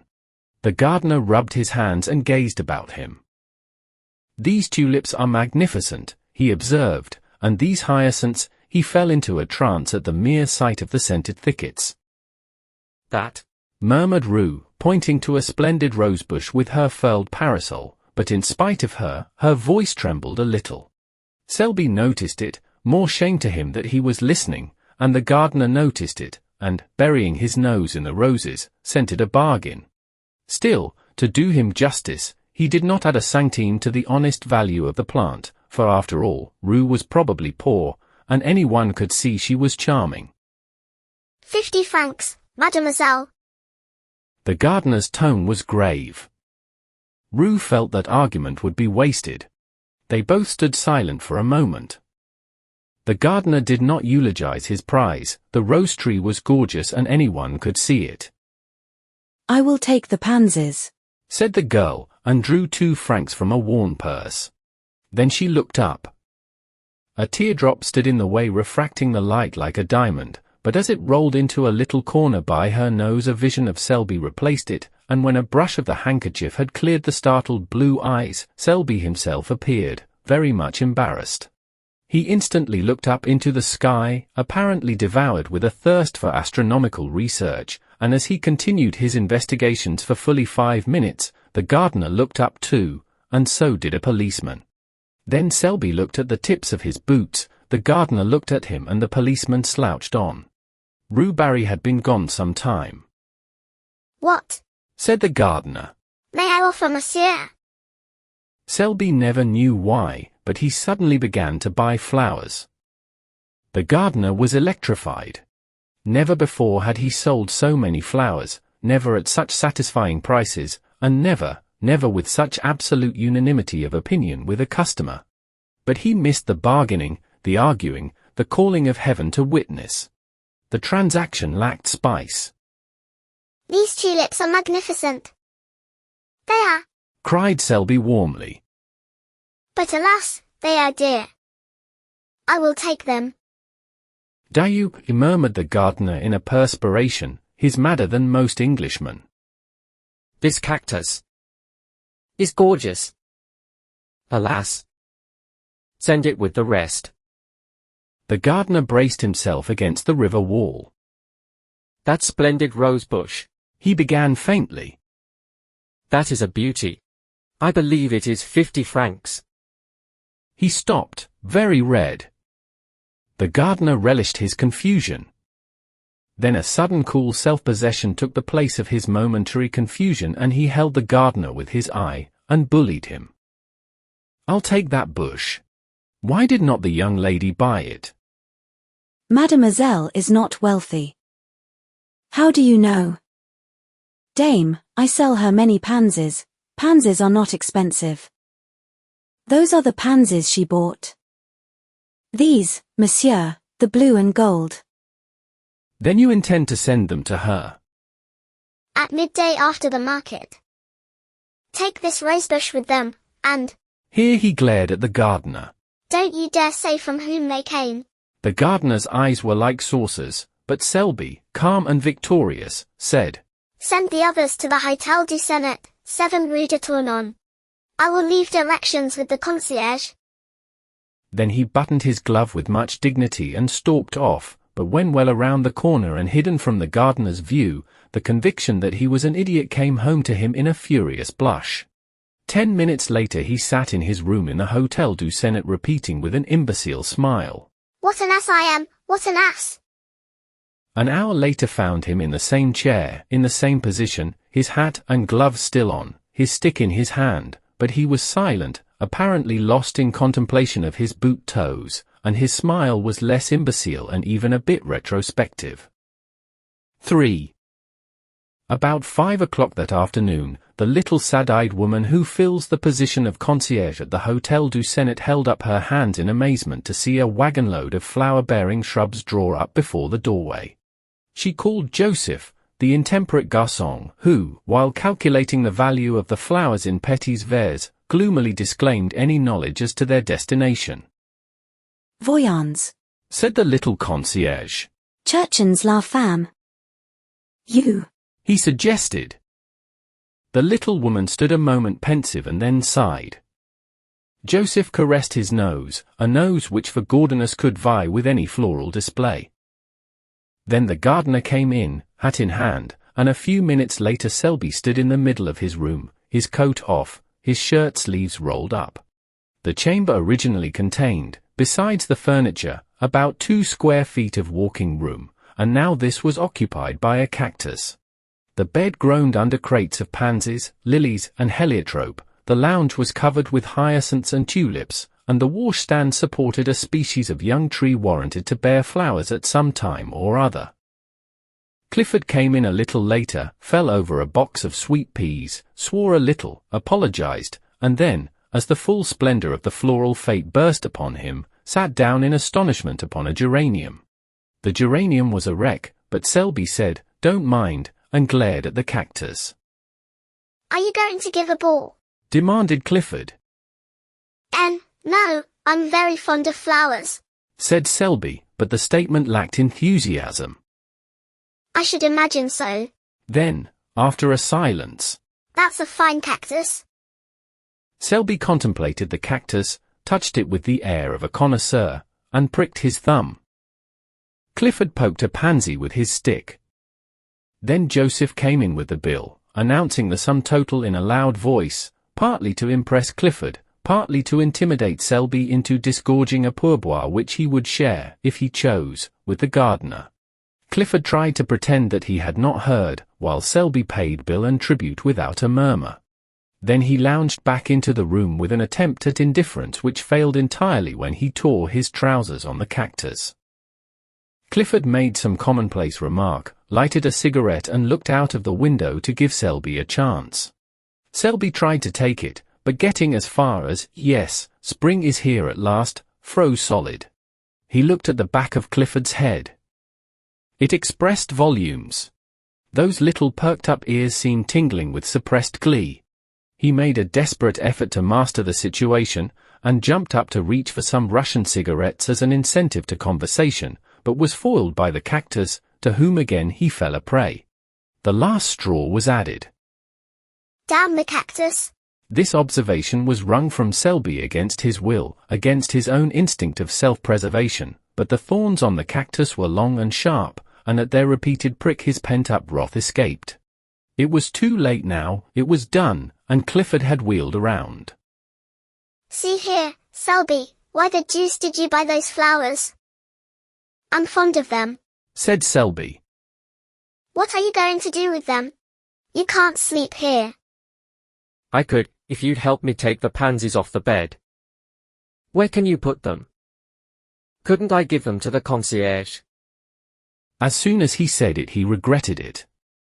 What in heaven's name would Clifford think of him? He had heard the amount of the bill. Would he believe that he had invested in these luxuries as a timid declaration to his concierge? And would the Latin Quarter comment upon it in their own brutal fashion? He dreaded ridicule and he knew Clifford's reputation. Then somebody knocked. Selby looked at Clifford with a hunted expression which touched that young man's heart. It was a confession and at the same time a supplication. Clifford jumped up, threaded his way through the floral labyrinth, and putting an eye to the crack of the door, said, "Who the devil is it?" This graceful style of reception is indigenous to the Quarter. "It's Elliot," he said, looking back, "and Roden too, and their bulldogs." Then he addressed them through the crack. "Sit down on the stairs, Selby and I are coming out directly." Discretion is a virtue. The Latin Quarter possesses few, and discretion seldom figures on the list. They sat down and began to whistle. Presently Roden called out, "I smell flowers. They feast within." "You ought to know Selby better than that," growled Clifford behind the door, while the other hurriedly exchanged his torn trousers for others. "We know Selby," said Elliot with emphasis. "Yes," said Roden. "he gives receptions with floral decorations and invites Clifford, while we sit on the stairs."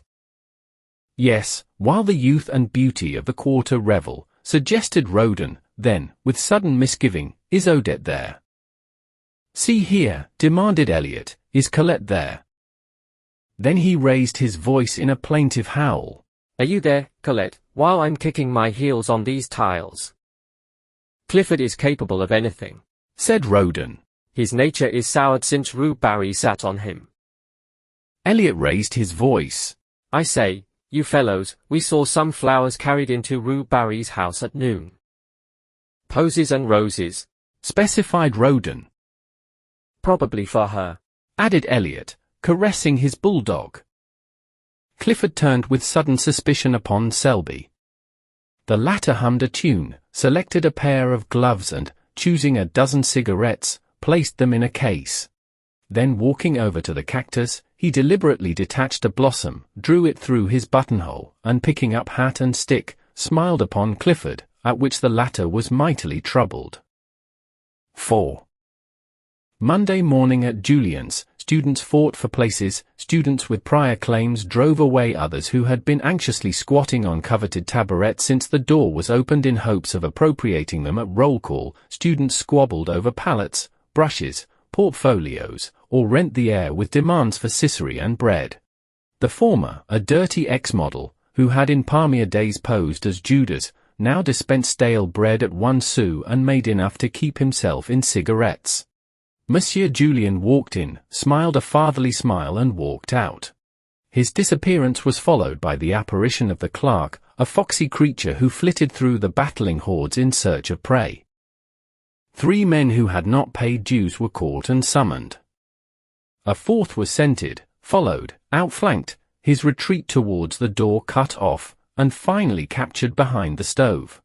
About that time, the revolution assuming an acute form, howls rose for Jules. Jules came, umpired 2 fights with a sad resignation in his big brown eyes, shook hands with everybody and melted away in the throng, leaving an atmosphere of peace and goodwill. The lions sat down with the lambs, the macias marked the best places for themselves and friends, and, mounting the model stands, opened the roll calls. The word was passed. They begin with C this week. They did. Clisson. Clisson jumped like a flash and marked his name on the floor in chalk before a front seat. Caron. Caron galloped away to secure his place. Bang! Went an easel. Nom de Dieu, in French, where in H.L. are you going, in English? Crash! A paint box fell with brushes and all on board. Dieu de, spat! A blow, a short rush, a clinch and scuffle, and the voice of the massier, stern and reproachful. Cocken. Then the roll call was resumed. Clifford. The massier paused and looked up, one finger between the leaves of the ledger. Clifford. Clifford was not there. He was about 3 miles away in a direct line and every instant increased the distance. Not that he was walking fast, on the contrary, he was strolling with that leisurely gait peculiar to himself. Eliot was beside him and 2 bulldogs covered the rear. Eliot was reading the Gil Blas, from which he seemed to extract amusement, but deeming boisterous mirth unsuitable to Clifford's state of mind, subdued his amusement to a series of discreet smiles. The latter, moodily aware of this, said nothing, but leading the way into the Luxembourg Gardens installed himself upon a bench by the northern terrace and surveyed the landscape with disfavor. Eliot, according to the Luxembourg regulations, tied the 2 dogs and then, with an interrogative glance toward his friend, resumed the Gil Blas and the discreet smiles. The day was perfect.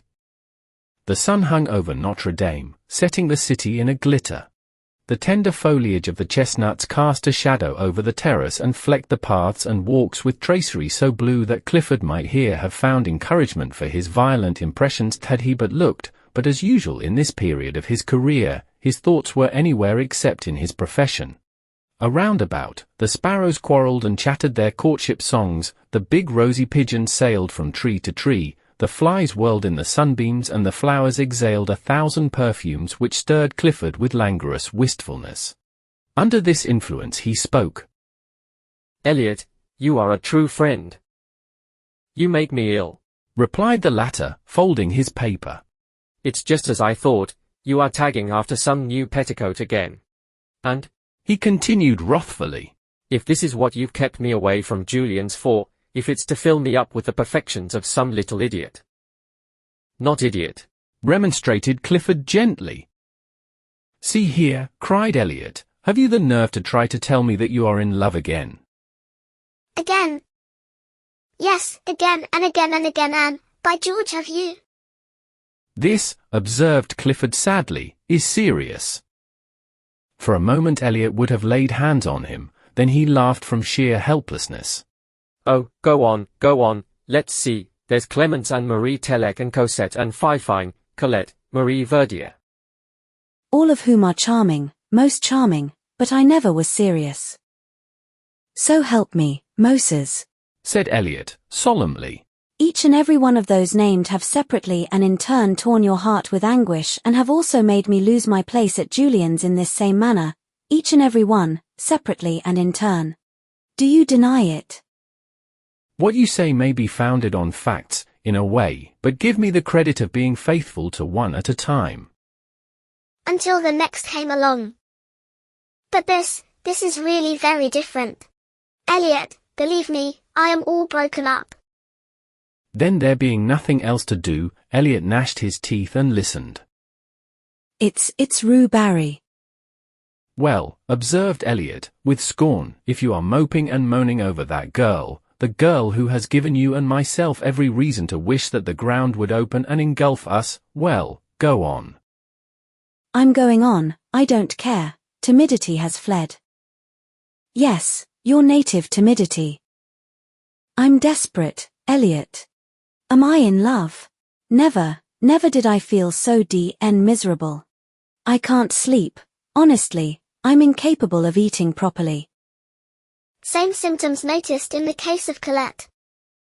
Listen, will you? Hold on a moment, I know the rest by heart. Now let me ask you something. Is it your belief that Rue Barrée is a pure girl? Yes. Said Clifford, turning red. Do you love her, not as you dangle and tiptoe after every pretty inanity, I mean, do you honestly love her? Yes, said the other doggedly, I would. Hold on a moment, would you marry her? Clifford turned scarlet. Yes. He muttered. Pleasant news for your family, growled Elliot in suppressed fury. Dear father, I have just married a charming grisette whom I'm sure you'll welcome with open arms, in company with her mother, a most estimable and cleanly washed lady. Good heavens! This seems to have gone a little further than the rest. Thank your stars, young man, that my head is level enough for us both. Still, in this case, I have no fear. Rue Barrée sat on your aspirations in a manner unmistakably final. Rue Barrée, began Clifford, drawing himself up, but he suddenly ceased, for there where the dappled sunlight glowed in spots of gold, along the sun-flecked path, tripped Rue Barrée. Her gown was spotless, and her big straw hat, tipped a little from the white forehead, threw a shadow across her eyes. Elliot stood up and bowed. Clifford removed his head covering with an air so plaintive, so appealing, so utterly humble that Rue Barrée smiled.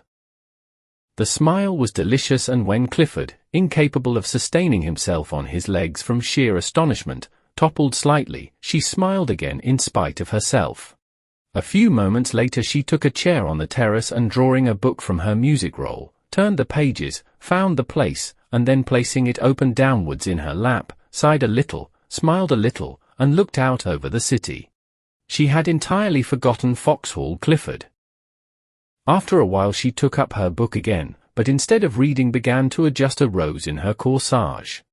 The rose was big and red. It glowed like fire there over her heart, and like fire it warmed her heart, now fluttering under the silken petals. Rue Barrée sighed again. She was very happy. The sky was so blue, the air so soft and perfumed, the sunshine so caressing, and her heart sang within her, sang to the rose in her breast. This is what it sang. Out of the throng of passers-by, out of the world of yesterday, out of the millions passing, one has turned aside to me.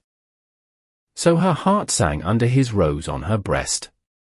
Then two big mouse-colored pigeons came whistling by and alighted on the terrace, where they bowed and strutted and bobbed and turned until Rue Barrée laughed in delight, and looking up beheld Clifford before her. His hat was in his hand and his face was wreathed in a series of appealing smiles which would have touched the heart of a Bengal tiger. For an instant Rue Barrée frowned, then she looked curiously at Clifford, then when she saw the resemblance between his bows and the bobbing pigeons, in spite of herself, her lips parted in a most bewitching laugh. Was this Rue Barrée? So changed that she did not know herself, but oh!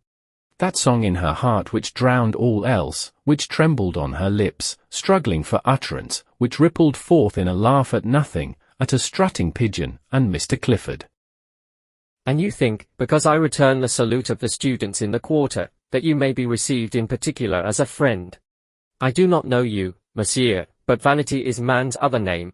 Be content, monsieur Vanity, I shall be punctilious, oh, most punctilious in returning your salute. But I beg, I implore you to let me render you that homage which has so long. Oh dear, I don't care for homage. Let me only be permitted to speak to you now and then, occasionally, very occasionally. And if you, why not another? Not at all, I will be discretion itself. Discretion, why? Her eyes were very clear, and Clifford winced for a moment, but only for a moment. Then the devil of recklessness seizing him, he sat down and offered himself, soul and body, goods and chattels. And all the time he knew he was a fool, and that infatuation is not love, and that each word he uttered bound him in honor from which there was no escape. And all the time Eliot was scowling down on the Fountain Plaza and savagely checking both bulldogs from their desire to rush to Clifford's rescue, for even they felt there was something wrong, as Eliot stormed within himself and growled maledictions. When Clifford finished, he finished in a glow of excitement, but Rue Barrée's response was long in coming and his ardor cooled while the situation slowly assumed its just proportions. Then regret began to creep in, but he put that aside and broke out again in protestations. At the first word Rue Barrée checked him. I thank you, she said, speaking very gravely. No man has ever before offered me marriage. She turned and looked out over the city. After a while she spoke again. You offer me a great deal. I am alone, I have nothing, I am nothing. She turned again and looked at Paris, brilliant, fair, in the sunshine of a perfect day. He followed her eyes. Oh, she murmured. It is hard to work always alone with never a friend you can have in honor, and the love that is offered means the streets, the boulevard when passion is dead. I know it, we others who have nothing, have no one, and who give ourselves, unquestioning when we love, yes, unquestioning heart and soul, knowing the end. She touched the rose at her breast. For a moment she seemed to forget him, then quietly, I thank you, I am very grateful. She opened the book and, plucking a petal from the rose, dropped it between the leaves. Then looking up she said gently, I cannot accept. V. It took Clifford a month to entirely recover, although at the end of the first week he was pronounced convalescent by Eliot, who was an authority, and his convalescence was aided by the cordiality with which Rue Barrée acknowledged his solemn salutes. 40 times a day he blessed Rue Barrée for her refusal, and thanked his lucky stars, and at the same time, oh, wondrous heart of ours, he suffered the tortures of the blighted. Eliot was annoyed, partly by Clifford's reticence, partly by the unexplainable thaw in the frigidity of Rue Barrée. At their frequent encounters, when she, tripping along the Rue de Seine, with music roll and big straw hat would pass Clifford and his familiars steering an easterly course to the Café Vachette, and at the respectful uncovering of the band would colour and smile at Clifford, Eliot's slumbering suspicions awoke. But he never found out anything, and finally gave it up as beyond his comprehension, merely qualifying Clifford as an idiot and reserving his opinion of Rue Barrée. And all this time Selby was jealous. At first he refused to acknowledge it to himself, and cut the studio for a day in the country, but the woods and fields of course aggravated his case, and the brooks babbled of Rue Barrée and the mowers calling to each other across the meadow ended in a quavering Rue Barrée.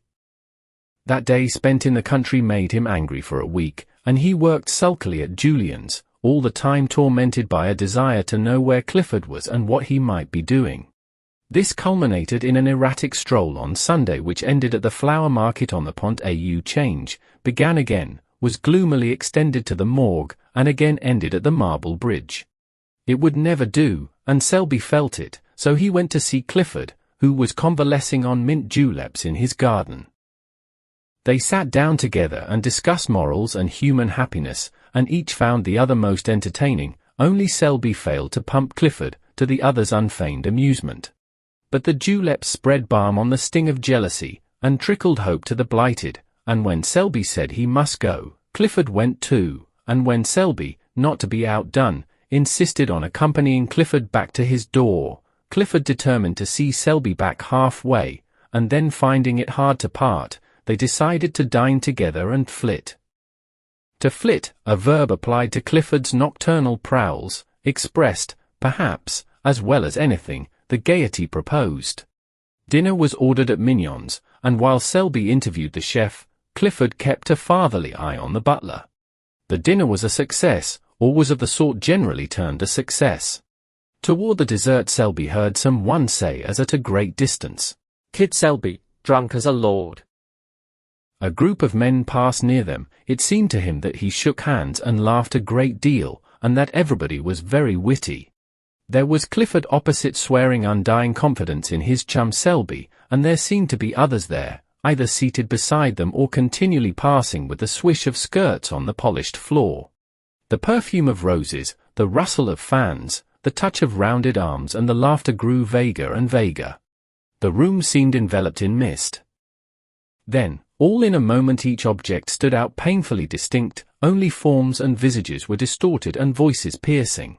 He drew himself up, calm, grave, for the moment master of himself, but very drunk. He knew he was drunk, and was as guarded and alert, as keenly suspicious of himself as he would have been of a thief at his elbow. His self-command enabled Clifford to hold his head safely under some running water, and repair to the street considerably the worse for wear, but never suspecting that his companion was drunk. For a time he kept his self-command. His face was only a bit paler, a bit tighter than usual, he was only a trifle slower and more fastidious in his speech. It was midnight when he left Clifford peacefully slumbering in somebody's armchair, with a long suede glove dangling in his hand and a plumy boa twisted about his neck to protect his throat from draughts. He walked through the hall and down the stairs, and found himself on the sidewalk in a quarter he did not know. Mechanically he looked up at the name of the street. The name was not familiar. He turned and steered his course toward some lights clustered at the end of the street. They proved farther away than he had anticipated, and after a long quest he came to the conclusion that his eyes had been mysteriously removed from their proper places and had been reset on either side of his head like those of a bird. It grieved him to think of the inconvenience this transformation might occasion him, and he attempted to cock up his head, hen-like, to test the mobility of his neck. Then an immense despair stole over him, tears gathered in the tear ducts, his heart melted, and he collided with a tree. This shocked him into comprehension, he stifled the violent tenderness in his breast, picked up his hat and moved on more briskly. His mouth was white and drawn, his teeth tightly clinched. He held his course pretty well and strayed but little, and after an apparently interminable length of time found himself passing a line of cabs. The brilliant lamps, red, yellow, and green annoyed him, and he felt it might be pleasant to demolish them with his cane, but mastering this impulse he passed on. Later an idea struck him that it would save fatigue to take a cab, and he started back with that intention, but the cab seemed already so far away and the lanterns were so bright and confusing that he gave it up, and pulling himself together looked around.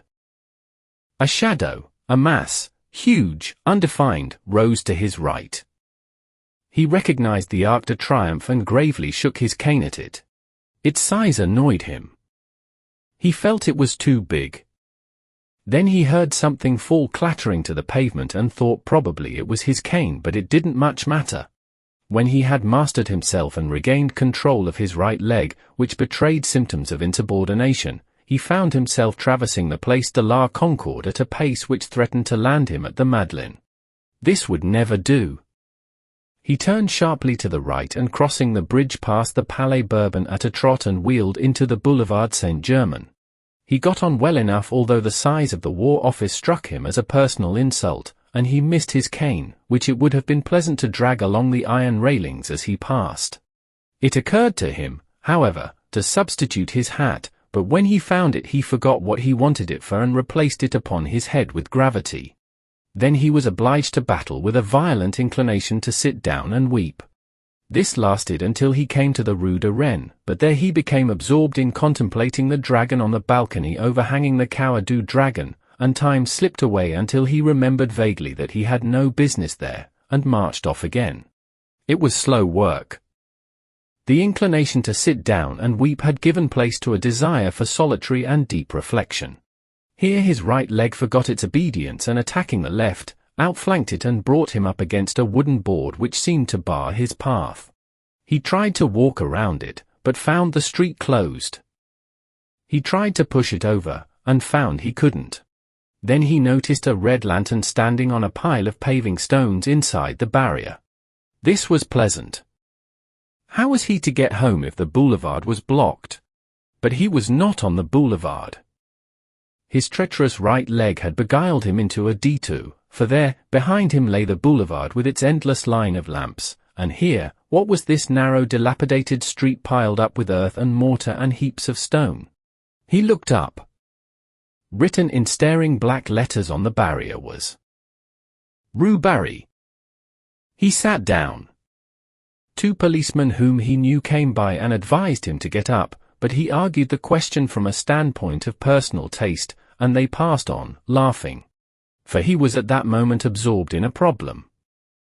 It was, how to see Rue Barrée. She was somewhere or other in that big house with the iron balconies, and the door was locked, but what of that? The simple idea struck him to shout until she came. This idea was replaced by another equally lucid, to hammer on the door until she came, but finally rejecting both of these as too uncertain, he decided to climb into the balcony, and opening a window politely inquire for Rue Barrée. There was but one lighted window in the house that he could see. It was on the 2nd floor, and toward this he cast his eyes. Then mounting the wooden barrier and clambering over the piles of stones, he reached the sidewalk and looked up at the facade for a foothold. It seemed impossible. But a sudden fury seized him, a blind, drunken obstinacy, and the blood rushed to his head, leaping, beating in his ears like the dull thunder of an ocean. He set his teeth, and springing at a window sill, dragged himself up and hung to the iron bars. Then reason fled, there surged in his brain the sound of many voices, his heart leaped up beating a mad tattoo, and gripping at cornice and ledge he worked his way along the facade, clung to pipes and shutters, and dragged himself up, over and into the balcony by the lighted window. His hat fell off and rolled against the pane. For a moment he leaned breathless against the railing, then the window was slowly opened from within. They stared at each other for some time. Presently the girl took 2 unsteady steps back into the room. He saw her face, all crimson now, he saw her sink into a chair by the lamplit table, and without a word he followed her into the room, closing the big door like panes behind him. Then they looked at each other in silence. The room was small and white, everything was white about it, the curtained bed, the little washstand in the corner, the bare walls, the china lamp, and his own face, had he known it, but the face and neck of Rue were surging in the color that dyed the blossoming rose tree there on the hearth beside her. It did not occur to him to speak. She seemed not to expect it. His mind was struggling with the impressions of the room.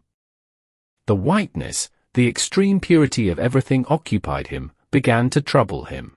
As his eye became accustomed to the light, other objects grew from the surroundings and took their places in the circle of lamplight. There was a piano and a coal scuttle and a little iron trunk and a bathtub. Then there was a row of wooden pegs against the door, with a white chintz curtain covering the clothes underneath. On the bed lay an umbrella and a big straw hat, and on the table, a music roll unfurled, an inkstand, and sheets of ruled paper. Behind him stood a wardrobe faced with a mirror, but somehow he did not care to see his own face just then. He was sobering. The girl sat looking at him without a word. Her face was expressionless, yet the lips at times trembled almost imperceptibly. Her eyes, so wonderfully blue in the daylight, seemed dark and soft as velvet, and the color on her neck deepened and whitened with every breath. She seemed smaller and more slender than when he had seen her in the street, and there was now something in the curve of her cheek almost infantine. When at last he turned and caught his own reflection in the mirror behind him, a shock passed through him as though he had seen a shameful thing, and his clouded mind and his clouded thoughts grew clearer. For a moment their eyes met, then he sought the floor, his lips tightened, and the struggle within him bowed his head and strained every nerve to the breaking. And now it was over, for the voice within had spoken. He listened, dully interested but already knowing the end. Indeed it little mattered, the end would always be the same for him, he understood now, always the same for him, and he listened, dully interested, to a voice which grew within him. After a while he stood up, and she rose at once, one small hand resting on the table. Presently he opened the window, picked up his hat, and shut it again. Then he went over to the rosebush and touched the blossoms with his face. One was standing in a glass of water on the table, and mechanically the girl drew it out, pressed it with her lips and laid it on the table beside him. He took it without a word and crossing the room, opened the door. The landing was dark and silent, but the girl lifted the lamp and gliding past him slipped down the polished stairs to the hallway. Then unchaining the bolts, she drew open the iron wicket. Through this he passed with his rose.